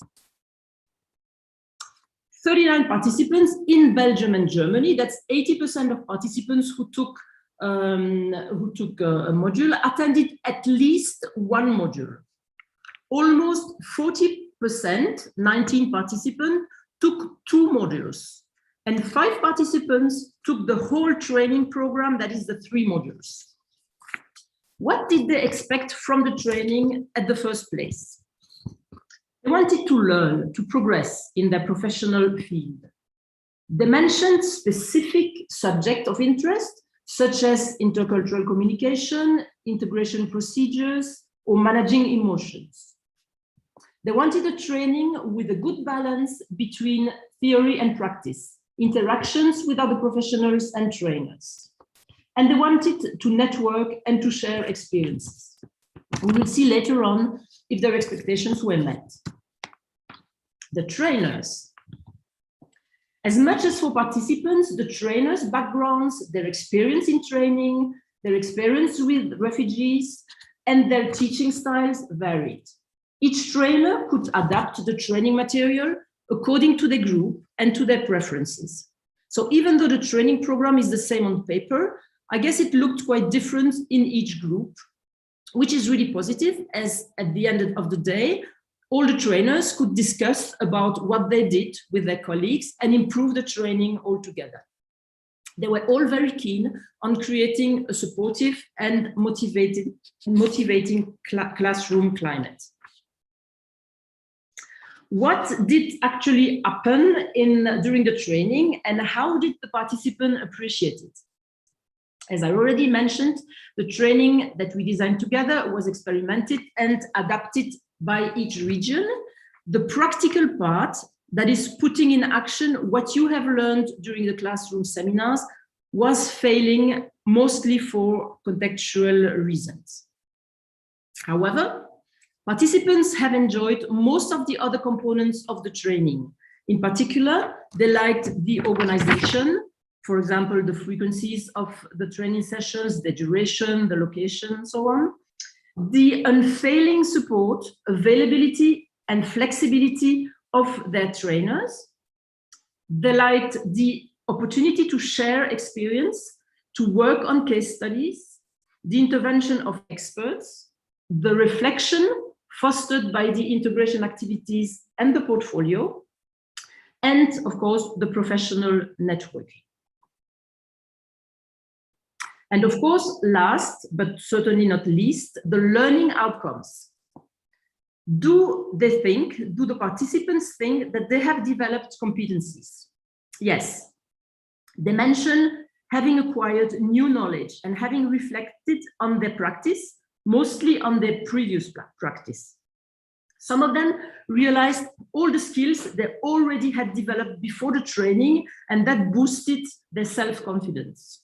They regretted insufficient practice, which would have helped them to progress even more.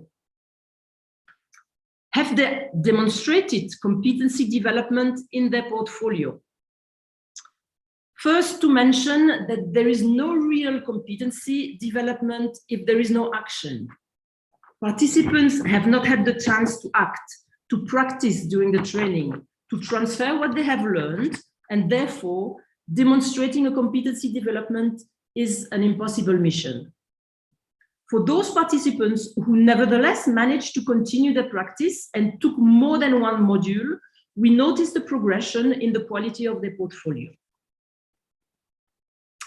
And to all participants today, I would like to congratulate and to thank them all. They have made this experience possible. They are the bees fertilizing the flowers of our tree. To all of them who are here, or all of them who could not be present with us today, thank you very much.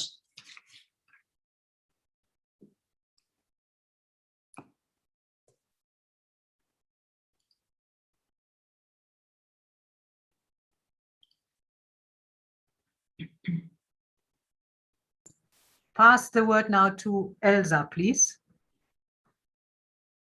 Yes, so can you see yes. my PowerPoint? Yes. Okay, great. So let me check. Okay, so thank you very much. I'm very glad also to be here among all the partners, of course, but also all people that are interested in the fruits of this project, to which I was very glad to participate. So I'm going to speak about the dialogue events because, as it was told already before, SEDEM had also among its tasks that of evaluating this action of the TREE project.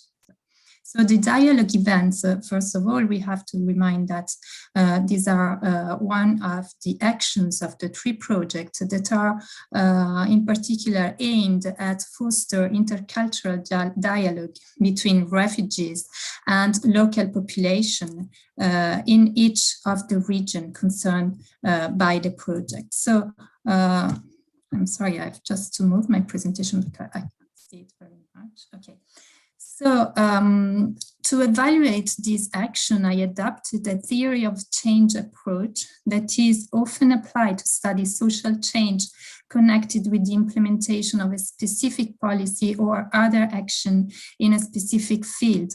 So this is a theory-based approach that starts from the description of what is meant, what is intention, what are the intentions of those who implement this policy or this action, which are the expected results. So we first draw what is called the theory of change. So what is in theory, what is expected from an action. And then we go on the field and we collect material to see if these outcomes have been reached or not.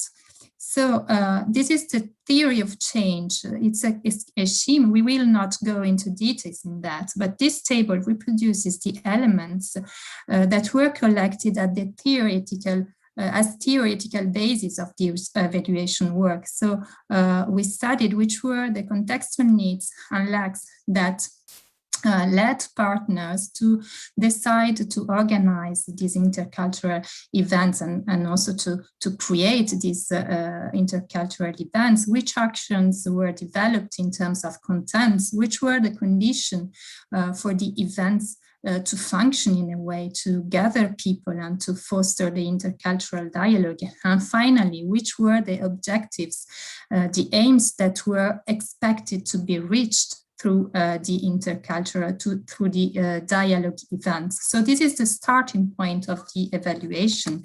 This table that has been, this diagram that has been drawn after collecting some literature and some interviews with the conceivers of the dialogue events in each region.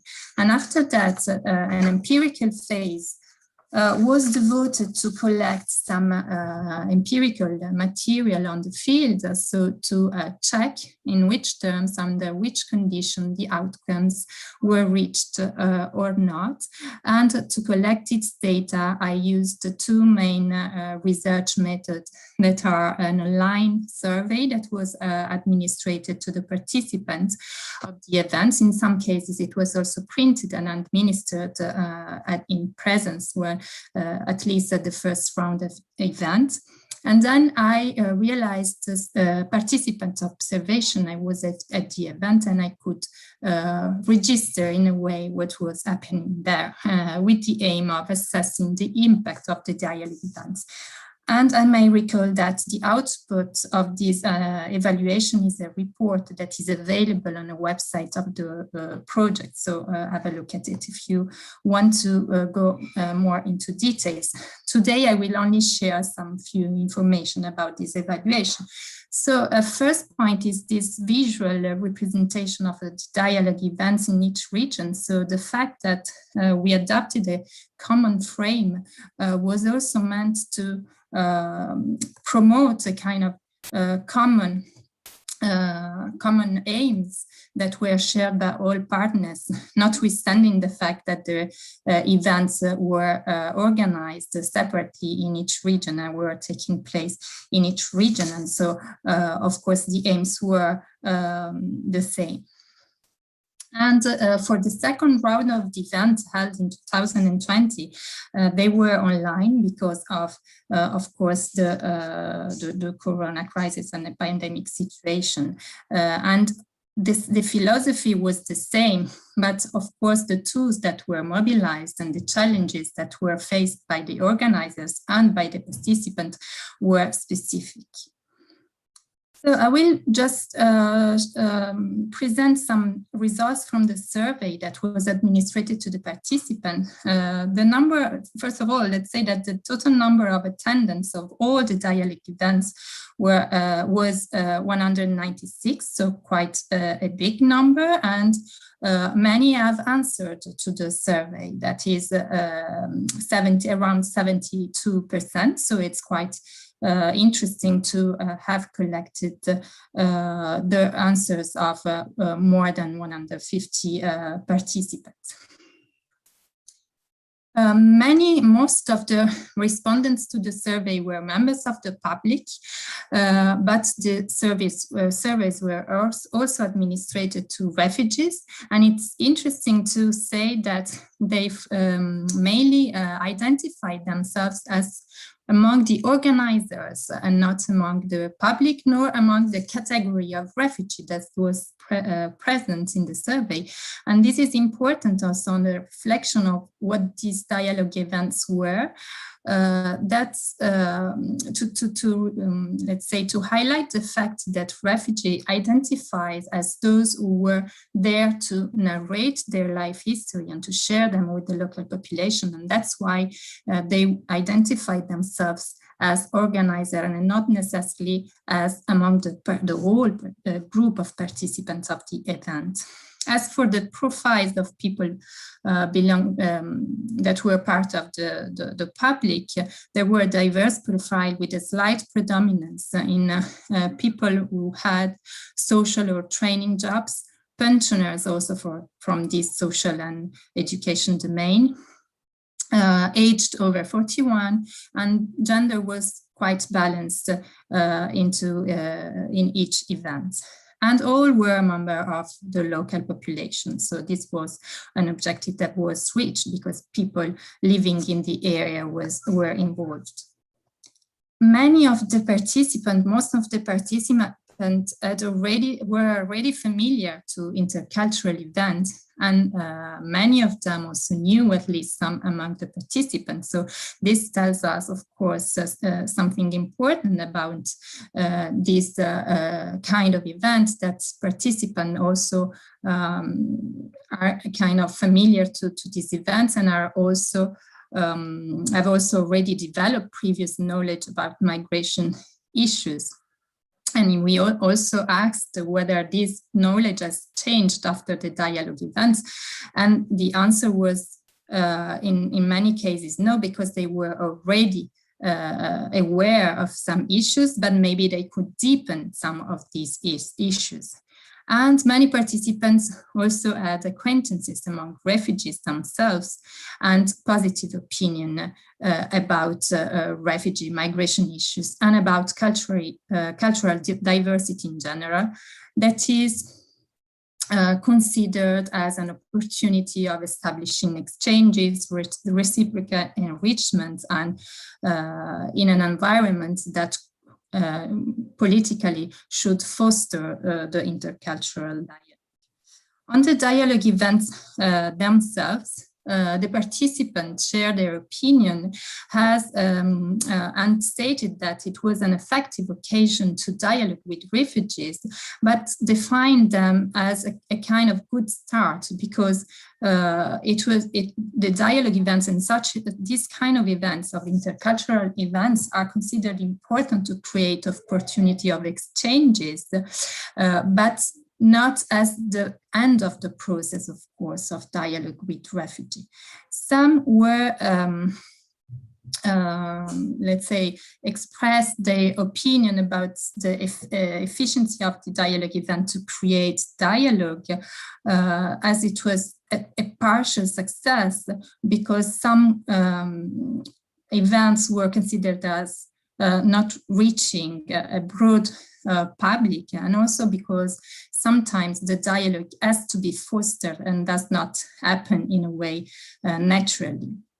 As for the emotions, the emotion of the public were positive. And so I won't go into detail because I see that my time is almost finished. Okay. Yeah. So one last point maybe on the aims and usefulness of these events. Most participants were aware of the fact that these events are useful to raise awareness among the local population about the specific life experiences of a refugee, to a deep knowledge and understanding of these issues. But the challenge is how to reach broader and not already interested public into this domain. So I will just conclude by saying that what also emerged from the evaluation is that participants are familiar with some kind of conventional forms of intercultural encounter, in the sense that they expect to go to intercultural activities concerning refugees and to listen to their life experience. And so at a certain extent, if they do share an activity but do not participate to a very structured dialogue, they feel there is no dialogue itself. So this is one of the results, but also the fact that then participation has to be fostered and it does not happen naturally in a way. And the last point is that these events are certainly useful for both local population and refugees, but because they constitute positive and concrete opportunities of encounter, but they have to be embodied in a broader process, as I told it in the video, so that create structural opportunities for a refugee to integrate in a social on a social point of view, and so also considering this interpersonal relation with local population. Okay, thank you for your attention, and sorry for having been a bit late. Okay, wonderful. Thank you for giving me the opportunity to present our part in the basket of fruits of TREE project. I will talk about the contribution of Arbeit und Leben, and later my colleague Jaroslava Reznik will talk about the status part, the Belgium part of social interpreting and what our contribution was. As for Arbeit und Leben, we are no newbies in the field of social interpreting. We conduct the project DOOR in Rhineland-Palatinate since 2015, a network of providing social interpretive services all in 3 regions. The initial situation was that social interpreting is by far not institutionalized in Germany, let alone in Rhineland-Palatinate. The responsibility to organize interpreters lies mostly with the clients themselves. Interpreting was not quality controlled. Family interpreting was all over the place. And yeah, the regional focus, there were nearly no existing structures of social interpreting in Vulkan, Eifel and Bitburg-Prüm. We're covering a vast area with a very rural structure. And of course, we sensed also a certain degree of skepticism by the regional stakeholders because we weren't a prominent player in the region so far. So basically, TREE allowed us to build a social interpreting structure from scratch. What did we do? We manned an office in Bitburg and presented the project, its content and goals to the public and relevant stakeholders, sometimes even clarifying why qualified social interpreting is important and how it can help all involved parties and support the integration process. We acquired possible social interpreters. We acquired possible demanders of the service of social interpreters. We trained the candidates, and we established a working agency service for social interpreting. What did we achieve during the project period? We developed a training program for social interpreters that was shared with our project partners of CETIS Wallonie. So that was our professional exchange across borders.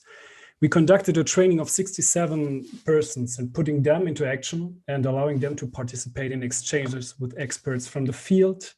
We kindled the interest of quite a lot of demanders to use the service and established a reliable social interpreting structure in both regions. And we succeeded in creating a sustainable structure, so linking up and expanding the interpreting pool at another social interpreting project in Rhineland-Palatinate. Our key learnings and experiences were the clear benefits of cross-border work, exchange of expertise and experience with partners from Belgium and the Netherlands, especially from Laufzeit, Possible, and CETIS. Qualification is key. Without proper training and profound quality management, social interpreting has some serious repercussions for all parties involved in the context. No interpreting without a clear, distinct role profile. We experienced a double effect of empowerment and integration. There was an establishment of such structures. They required a high amount of footwork and authenticity, but once done, yields a lot of benefits and close cooperation. Our project manager, Alex Hornig, talked at least once with every person in the region who speaks a foreign language on the one hand, and with everyone who promotes integration on the other. Last, what we are dreaming of, a continued cross-border exchange with the project partners and an institutionalized structure of social interpreting in Rhineland-Palatinate and Germany with a common quality standard and into increased recognition of the great work of social interpreters. So I pass to Jaroslava for the Belgium part. Thank you, Mark. Well, as I mentioned, CETIS Wallon in Belgium is a non-profit organization that was already established in Wallonia, on the contrary of Arbeit und Leben in Germany. And it's been established for already 10 years, more than 10 years in Wallonia, in order to provide translation and interpretation services in social context for people of foreign origin in Wallonia. By the Walloon government decree, all people of foreign origin on the territory of Wallonia have the right to a professional social interpreter, in this case, CETIS Wallon, and that would ensure the integration, medical, psychological follow-up, and help them in administrative steps. As I said before, CETIS employs around 30 interpreters, translators, and they ensure 22 languages, from the most requested, Arabic, Dari, Pashto, Russian, to the most rare, Swahili, Lingala, Armenian, and so on. And those CETIS interpreters perform around 18,000 interpreted services per year for more than 500 institutions. It is clear that these 30 interpreters of CETIS Wallon can't simply physically cover the growing demand for different languages in Wallonia, because more and more people arrive here and need help, obviously. We, of course, have our partners in Liège, Le Monde Possible, the non-profit organization that is acting in the province of Liège mostly, that try to cover some needs, but still it's not enough, unfortunately, for the asylum seekers, for refugees, for people who are already settled in Belgium. That's where TREE project came in, and this project gave to CETIS an opportunity to fill up, in a way, this gap for services where interpreting was needed, but not provided because of the lack of financing or lack of access to an interpreter. So what we did, we took as a base the training program proposed by Arbeit und Leben and self-management program based on social economy from Le Monde Possible in Liège And we developed a training program for for the interpreters, to train the interpreters in Belgium, enriched by our field expertise of SETIs, since we've been already working in Wallonia for very long. So SETIs took into account main topics proposed by Arbeitenleben, which ensured trans-border collaboration. But also we included particularities of Belgium. For example, asylum procedure, which is different in Germany and Belgium, we had to change it. Interpreting in mental health sector, we paid special attention to it because in Wallonia, by the Walloon government, luckily it is financed, and it's very important for our government, regional government, the mental health follow-up of refugees. So we took all this into account and we adapted this program for training some people to become interpreters. Also, our trainer, who is herself a professional, experienced interpreter for many, many years, and that was really a big plus, added her part. She added a lot of practical exercises based on her own experience as an interpreter, so that the trainees, they would experience real situations during the training. The particular attention was brought to the quality of the training. We gave not only the theoretical part, but also a practical part. So we installed a system where the trainees, the volunteers, interpreters who would like to be interpreters later, they had to observe, I would say, the services performed by our professional interpreters. And then later, after observing a few services, they would have to perform the interpreting service themselves, but under the supervision of a professional interpreter from SETIs. Of course, it required a lot of logistics. We had to have the agreements of 4 parties, of the psychologist, social worker, of the beneficiary, yes, the refugee, I mean, of translator, of the volunteer itself. So everybody had to be in the right place, in the right time, but it worked. And thanks to that, we trained 22 new interpreters who are now performing in the, like a team of SETIs, of interpreters volunteers. They are linked to SETIs and they perform for different institutions. And of course, it brought a lot of advantages for SETIs. Exchange of experience with Germany, with Arbeitenleben during the conception of the training, and after the training. The newly trained volunteers interpreters had double social and professional integration, I would say. Not only refugees were helped, but the interpreters themselves, they gained in self-confidence and professionalism. It would allow them to integrate labor market in Wallonia if necessary. And of course, for the society, for refugees in Wallonia, more services are performed and consequently more refugees and people of foreign origin are helped.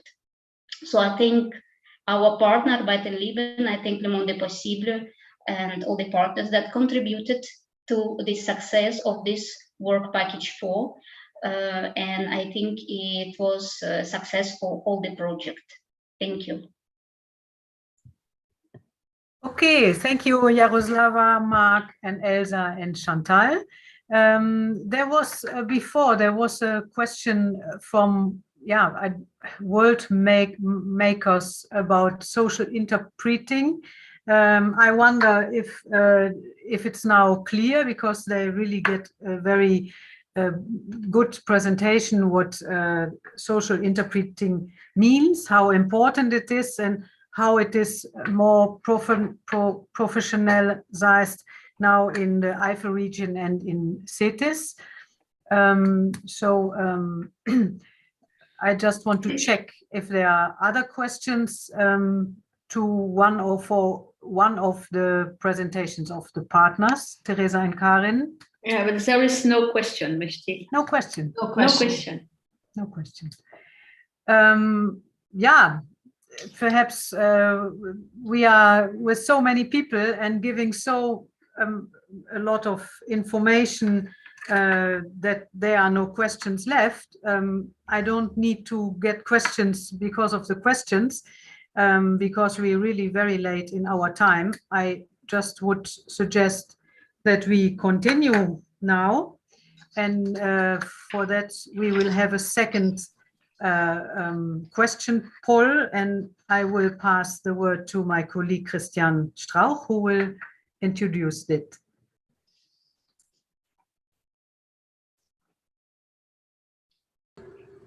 Yeah, before our next and last contribution, we have a second question poll, and I would ask Santiago to open the two questions and the translators, please, to translate these questions, and the audience can then answer.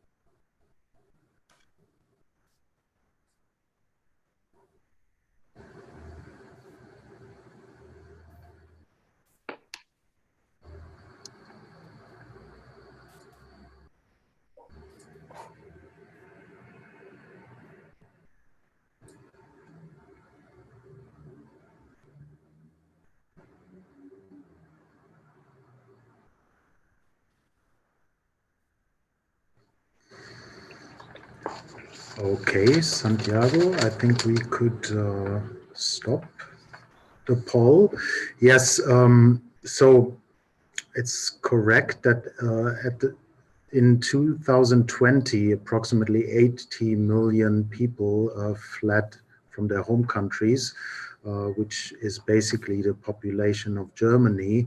The second answer, only 0.3% of these people were applying for asylum in the EU, which is really like a very low number of people, which leads us to our last contribution, which is about anti-migrant racism. And I am happy to shortly introduce Marc Vos.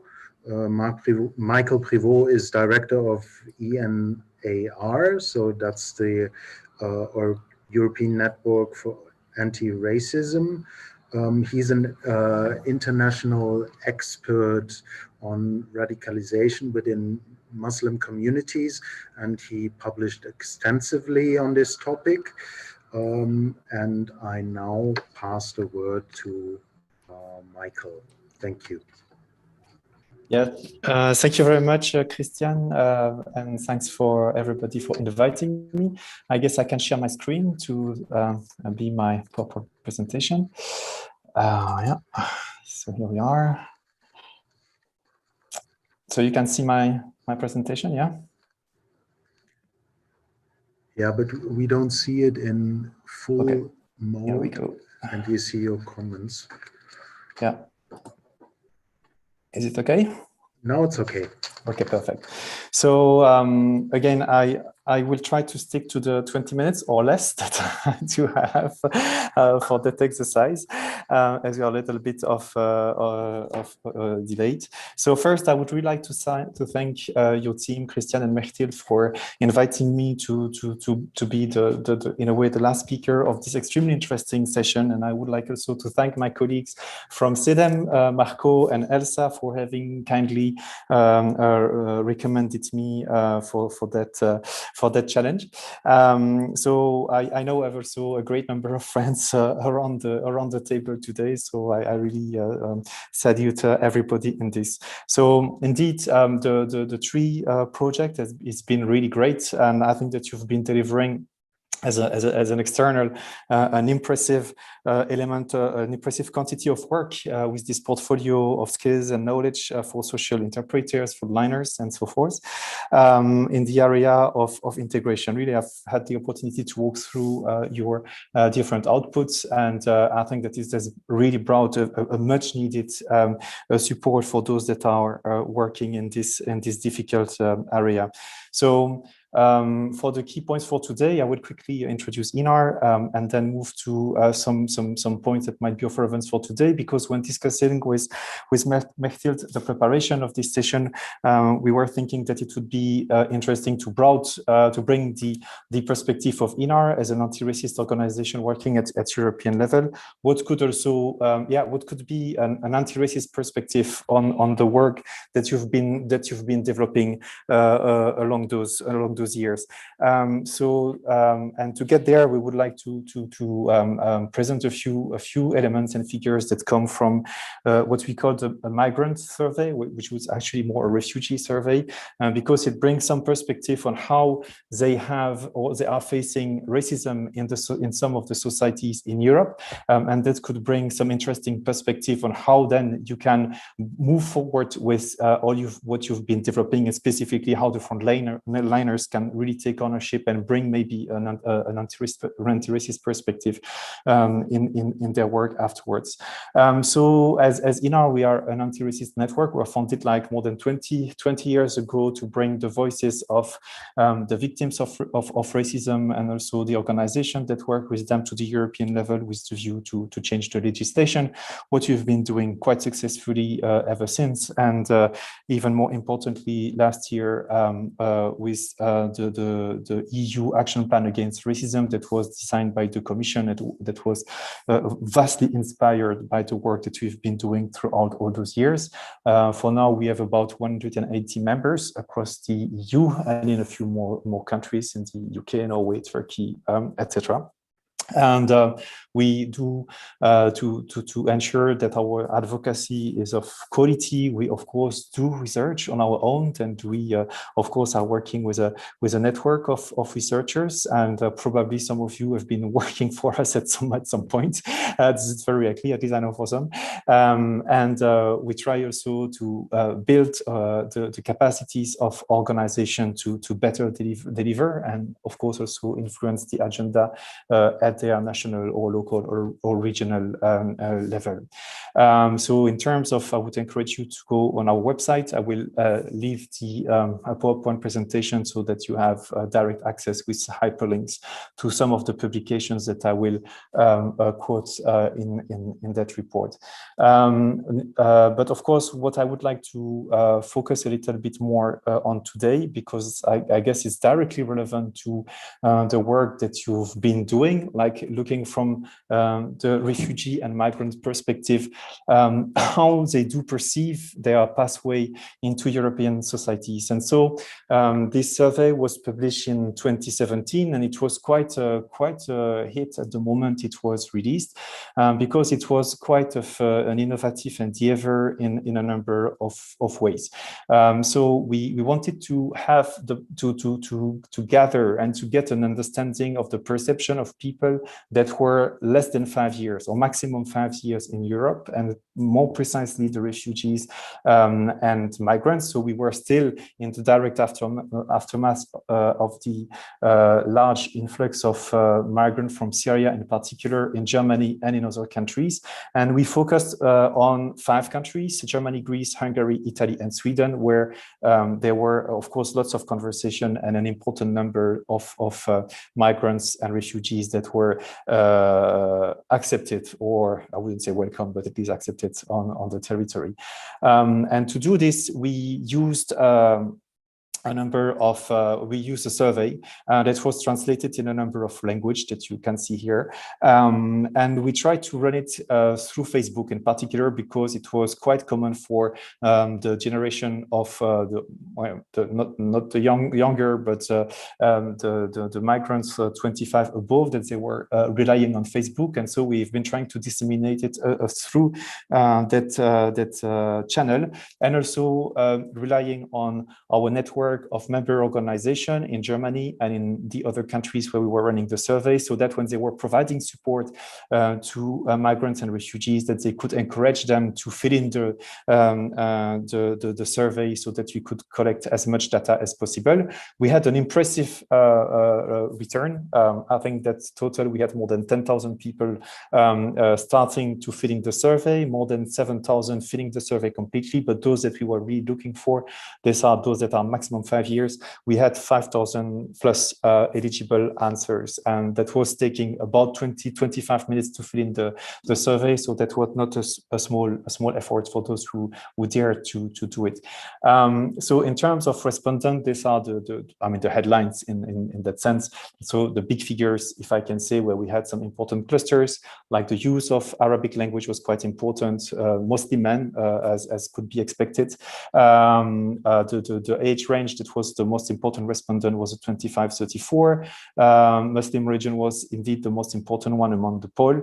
And we also see that a number of them, of the respondents, had a high level of education, and it was, and in terms of target, we were quite okay because most of them were refugees and asylum seekers. So the question that will be relevant for today is, because of course this is addressed also relevant for frontliners, are the questions that were about the place the people live, the legal status, the integration programs, and the relationship with crime and police. I will not go into the full details. In any case, you have here the full technical report that you can have, that I would encourage to have a look into if you're interested, where we have all the detail about the data and how it was collected and so forth. Just mentioning here employment very briefly, these are some of the figures that we wanted to extract, like, 55% of the Arabic speakers, or those that use the Arabic survey, basically feel that they were overqualified for the job that they were finding.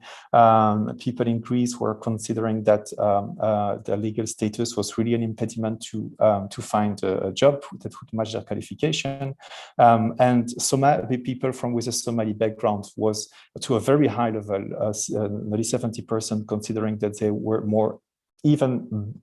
treated worse than their other fellow refugees from other backgrounds and ethnicities. So these are all elements of data that can be very interesting when you're a frontliner to better assess the situation of the people that you are or likely to be dealing with at some point. So as we are quite limited by time, I will not go too much in details with the question that are related to employment. I will leave you discover this here in the presentation or later in the survey. But when it comes to housing, I think basically the survey does not bring something that would say, like, oh my goodness, we didn't know, right? So I think the interesting part of it is that really confirming the perception that the people have when they are on the other side. And it's just not anecdotal, seeing the numbers that you have been able to gather. So we here have massive evidence that the situation that refugees and migrants are facing when they are arriving in European society. So basically, what is interesting compared when we look at housing compared to country of origin is that Syrians and Afghanis have had the highest or the most difficulties to find a place. Even if we see that fairly difficult or very difficult is really like where you would see the majority of people like really having an access to a proper and decent housing is definitely one of the key issues for refugees and migrants. Now, when it comes to legal status, so it's the same question, but looking more at the legal status, it's interesting to see that again, those that are in the most uncomfortable part of the spectrum are, without surprise, asylum seekers, refugees, and temporary protected status.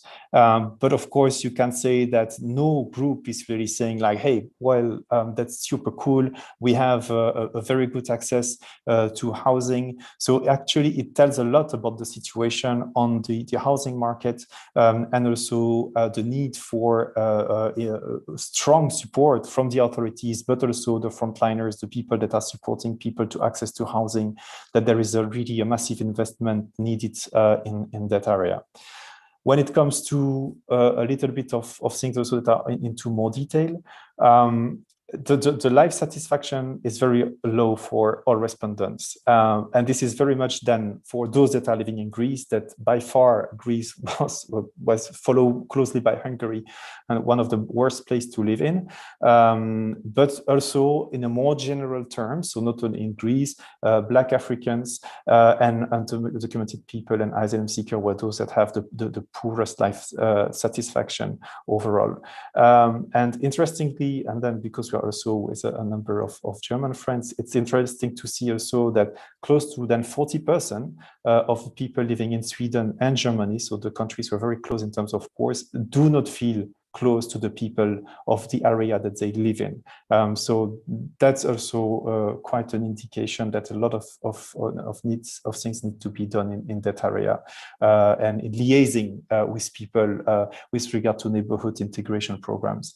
When it comes then to the integration programs, so it gives, so kudos for Germany. I mean, where we have 51% of the respondents that were living in Germany followed an integration program, but we go to very low level in Greece, Hungary, and even Sweden. It's not that strong, like 33%, or like 1/3 of refugees and migrants going through such program is very poor when low on achievement, when we know the importance of such programs to ensure a more successful path in life afterwards.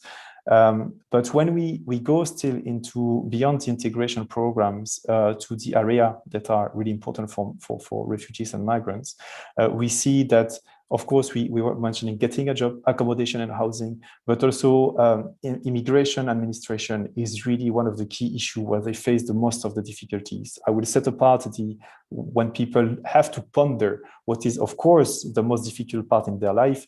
It is very subjective, this we know.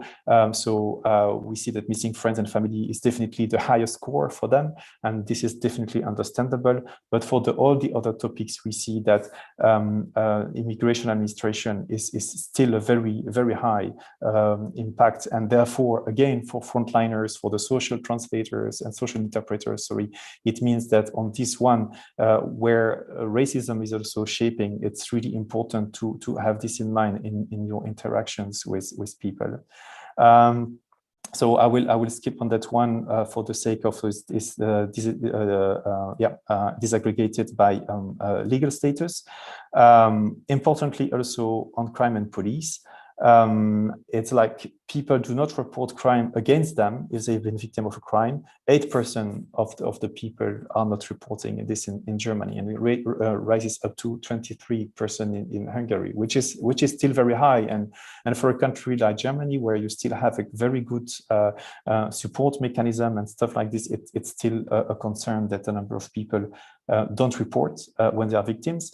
And also, interestingly, when we look into why and disaggregated by legal status, we see that, unsurprisingly, temporary protected status or temporary resident permits and asylum seekers are those who are the less likely to report when they are faced with violence or any sort of crime against them because of fear of deportation and imprisonment and so forth.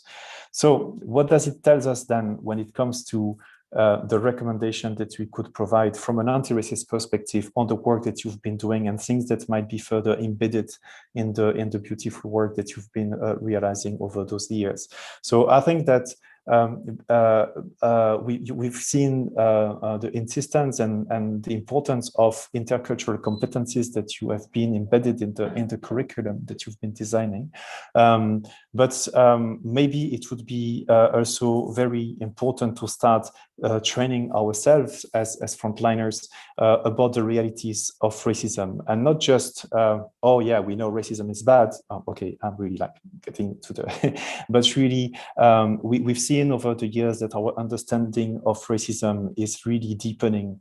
And this should be also reflected in the capacities and the understanding of the people that are precisely working with one of the most vulnerable public in our societies, refugees, asylum seekers, migrants, because this is against those type of population that specifically what we call now structural racism and discrimination is shaping. They are socially constructed, and in our different societies in Belgium, Germany, and Netherlands, sometimes in similar ways, sometimes in different ways, depending the colonial past, depending also, and the connections with the former colonies, and so forth. And this for frontliners should be really the type of knowledge that should be the basis, because this is the best way on how you could be much more effective in the work that you do in your daily basis. If you're able to spot in the administration that you are interacting with what could be racist patterns sometimes, and how you could try to play around that and develop potentially alternative solution. And this is also in matters of reflecting on our own practice as frontliners, organizations that are working with the specific publics. We are also embedded into those power relations, and you were mentioning, by the way, some of you mentioned the need to self-reflect on the practice. So that dimension of racism and our role into the power structures should be very much also part of that type of reflection to improve the work that we do. Now, of course, linked to this, the awareness about intersectionality should be also much more. So we know we start to be much more sensitive now to the connection with gender and the disproportionate impact that the situation of refugee status and others have on women in terms of access to the labor market, family issues, and so forth. So, but there are other categories that should also be linked in connection with the race dimension. The multifold impact of racism is also really important to be, in terms of learning, be made aware of. The impact on the mental health of refugees, the vulnerabilities that this is generating, the feeling of disempowerment that a number of people are facing because they are not recognized for many reasons, also estranged from their families, from the usual cultural support and everything that they might have. And all this is playing a role in the capacities for resilience of people. And the fact that there is also specific conversation in our societies about definitely refugees and migrants, about Muslims and others, is definitely also having an impact on the morale, on the capacities of people to really react and find their ways in our society. So all of this also should be really embedded into the curricula in that sense. There are some more aspects that are linked to artificial intelligence, but I will not go into this now for sake of time. And also flag out for you all, and some of my colleagues here are very much active in this and might want to elaborate further in the conversation. The National Action Plan Against Racism are now being pushed forward by the Commission.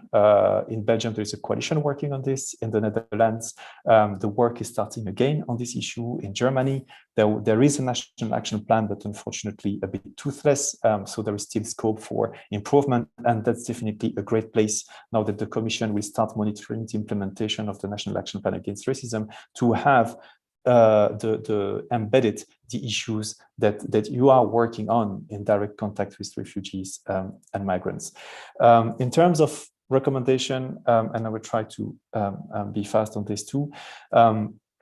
There is a whole spectrum of things that is still kind of innovative, but it starts to be implemented bits and pieces here and there, which is what we call in technical terms firewalling. That is making sure that refugees, migrants, undocumented migrants have access to a number of services and that they are in a way protected from arrestation, imprisonment, deportation.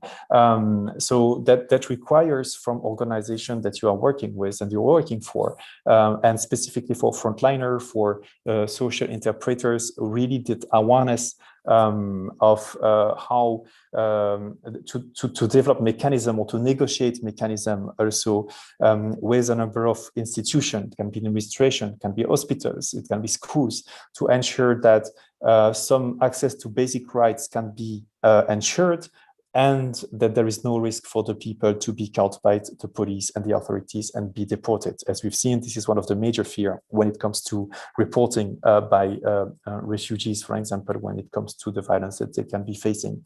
And we have good example of that. So, for example, during the pandemic recently, in Ireland, they ensured that undocumented migrants could access healthcare and extra aid during the pandemic. It was only done during the pandemic, without with the guarantee that they would not be reported to the police. This is also, for example, in Belgium, they open access to the labor market to asylum seekers, which is until all the procedures are done is forbidden. In Portugal, they offered shelter to undocumented migrants that are victims of domestic abuse. So these are all initiatives whereby we try to provide some access to services that are really important for the basic access to human rights, and making sure that there is no, I would say, coming across by police and authorities that would put the situation of those people in a dire position. So we see again, for example, in when it comes to the COVID, like in Luxembourg, they've been offering the vaccination to all people, including undocumented migrants. This is starting in Belgium, and probably other countries are going to follow. This may be the case in Germany, but I have not had the time to check that out.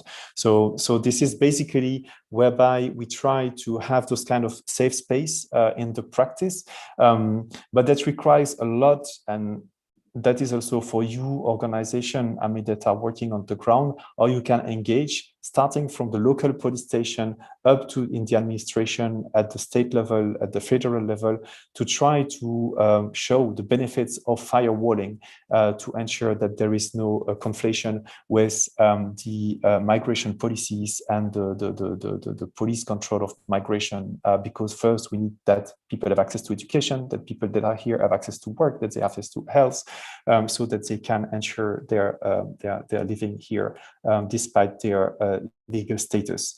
And in terms of further implementation of things that can be done within your organization, and that requires a little bit of organizing, that's my last slide. This is really have an internal conversation about visibilizing internally and trying to decrease also the poor and privileged structures in support relation. I think that we really need to be very much, I think most of you are aware of that. It goes without saying, I guess, but it starts to move into the implementation phase with really like bringing on board of your practice the public that you are working with. Could be definitely a way to do this, to have also safe space where people can discuss about the racism that they are facing in societies, the difficulties that it generates for them. So here I'm talking about the people that are directly concerned. I mean the beneficiaries of your actions.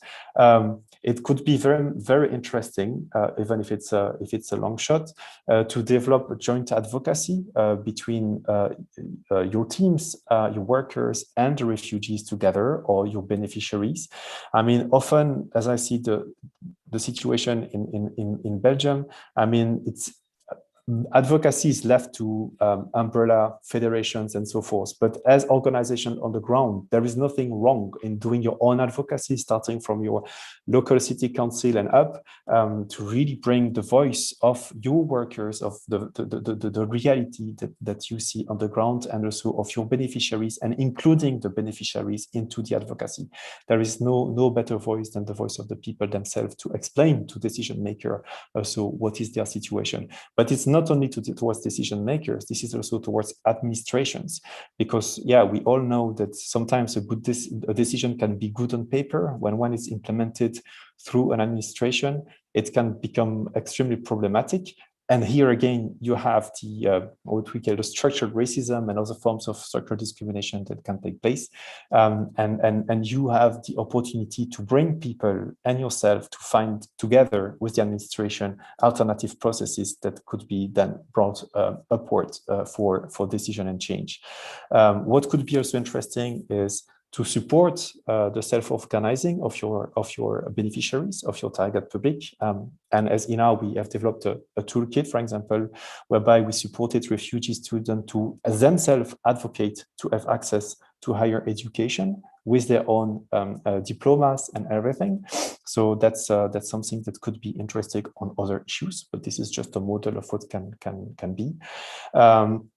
And also in terms of all the integration courses and so forth, I mean, it would be as much as valuable to train ourselves as practitioners on the realities of racism in our societies, to also within the training on the integration processes of refugees, migrants, to really have also a part on understanding how racism shapes our very societies in ways that sometimes we do not necessarily see, but they could also help us and have this together, also how they can record incidents where they might be or friends of them could be victims of racism, how to report, how to demand for redress, the ways for redress as part of the integration course, support the people to lodge complaint, and also, for example, reaching out more strongly to the neighborhood in which people are getting housing, as we see the estrangement from the societies where they are. So these are all things, I know there are plenty of things to do. So I mean, it's always easy to be, you know, the person that do the recommendation are not implementing them. I know, but I mean, I'm just opening ways for further reflection. Doesn't mean that you have, of course, to do everything that I say. Would be so happy. So, and of course that the funding would follow, so you can do it. But I think these are just like a number of ideas that I wanted to share with you, so as to stir up a conversation for the follow-up of you, because now, yes, all what you've done is on the table. You were talking a bit earlier about sensitizing the decision makers, but then there is also the whole dissemination and implementation phase, and these are definitely things that you can also take on board and trigger further conversation among you on the follow-up, and making sure that, yeah, beyond the intercultural competencies, the racist dimension is also taken on board in the work that you've been doing. So I will stop here. There was plenty of more things that quite technical that I could go into. Happy to address a few in the conversation if you wish so. But otherwise, there are some contact details, and you can always reach out to Inar and my colleagues, and we would be happy to support you in the great work that you do. Thank you. Okay, Michael, thank you very much. That was really very interesting presentation. And already, I remember when we had our first talk, when I invited you to come here, I was already so fascinated about this firewalling, because I know it only from the computer, who has to keep off virus or whatever. So, but now I'm really very impressed about the examples you bring, that even in this horrible pandemic we all are in, that they are still, that there are some so human things are happening on this field, that people get health care and get vaccinations in Luxembourg. So that is also very good news. And I have already seen 2 questions of Elsa Mescoli. Teresa? Yes, there is one question about access to housing and another one about integration program, but I don't know if we have time to answer the question. Meshtil, you have to decide. Yeah, I think we can answer 2 questions because it was so interesting. We are running out of time, but we shall finish in 10 minutes. So if we have 2 questions and then we have our finishing. So I will read the first question to Michael, and after he can answer. So according to the survey, the access to housing is more difficult for refugees and asylum seekers rather than for undocumented migrants.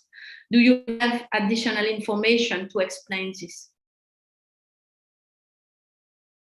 I will have to go back to the Elsa, to the technical data. I'm not sure that we have been able to get that deep into the questionnaire. So this is the analysis whereby we have been playing on different variables, and this is what indeed comes out of that. So what we have also to remind is this is it is a bit like a victimization survey. So when people are just assessing what is difficult for them, I mean, depending your situation, if you are an undocumented migrant, it might be that this is the relationship with the police force and with how can I say, with the integration administration, for example, that is for you, from your perspective, much more important than actually finding a house.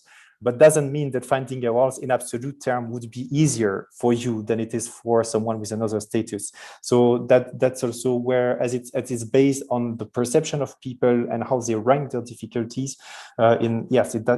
We cannot deduce from that in absolute term that would be easier for asylum seekers than for other groups to find a house. Mm-hmm. And so the next question about integration program is, do you have data on the opinion experience that refugee and asylum seekers have of this program? Do they find them useful or lacking, and why? Yes, I think yes, indeed. I think we have data. There is. I would say that the feeling is half about how they find them useful or not, and if they benefited from them. So that would definitely need more research into this. So obviously, some people are happy with the integration programs, but there is quite a level of dissatisfaction as well. So, and this you will find in the technical data indeed. But what you wanted to say to do also with this survey is really to try to open a field for research and say like, hey, there is a lot to look into. So we just try to trailblaze a little bit in this area. But definitely, as you will see, the survey was already quite long, and so we had at some point to draw a line. So it was like gathering first data, but definitely, we think that there would be scope for a European project run by universities with more money and more resources, if I can say, than by a small NGO in terms of trying to find out. But definitely, that's a question that is really worth it. Yeah. Mm-hmm. Mm-hmm. I also see a comment in the chat of Markus Reißen. He really said, because like he's also an intercultural trainer, that really your content really would be very good to add some aspects to the TREE trainings. Yes. Yeah. Sure. Yeah. You're more than welcome. Yeah. Mm-hmm. And if you agree, we will upload all the PowerPoints, also yours, if you agree to our project website, because it was so much information, so people can go through it again. Yep. And I thank you again very much, but because we are so late of time, thank you for coming. And but I really would like now to go to finish of this event. Yeah, thank you, Michael. Thank you, and thank you for your attention. Yes. Okay. So we are coming to the end now of this tree, and all the fruits and everything we have had, and the bees, and but it was so much information. Of course, we were so many partners, but I'm sorry, now I have to rush. And but you always, if you afterwards you have more questions, you can always send it to us, and we can forward it to Michael or to some of the partners if we can't. So you can always send emails if you tonight or tomorrow you think about everything and you have still questions which are not answered. Also, please visit our website. It's a lot of project-tree.eu. There is a lot of information about it, and we upload it. We have a download section there. You have all the reports which are written already, most of from the University de Liège. So I just want to thank you on behalf of my colleague Christian Strauch and me for everybody who has a contribution to this really very good event of our TREES results, and also everybody who has a contribution to the project, and Santiago to the technical support. But the final words I want to pass to Beate Blügel from the Volkshochschule. From my side, I say goodbye, and I pass the word for Beate Blügel for the last words. What more is to say? But thank you, merci, bedankt, shukran, teşekkürler, gracias. And I can't even think of all the languages I would need to say thank you for all this. So it's been impressive, I think, for everybody. It's been a lot of work, and I think it's been worth it. And I'm really pleased that the tree is going to go on living. And the tree is going to have more branches, hopefully in all 3 countries, in all the regions that have been part of it. As I mentioned in the beginning, we've got a cooperation agreement with a local university, the Cato. So we are going to start training courses in cooperation with them. We're going to have mixed groups of students and people from with lots of working experience. And I know that others are going to go on as well.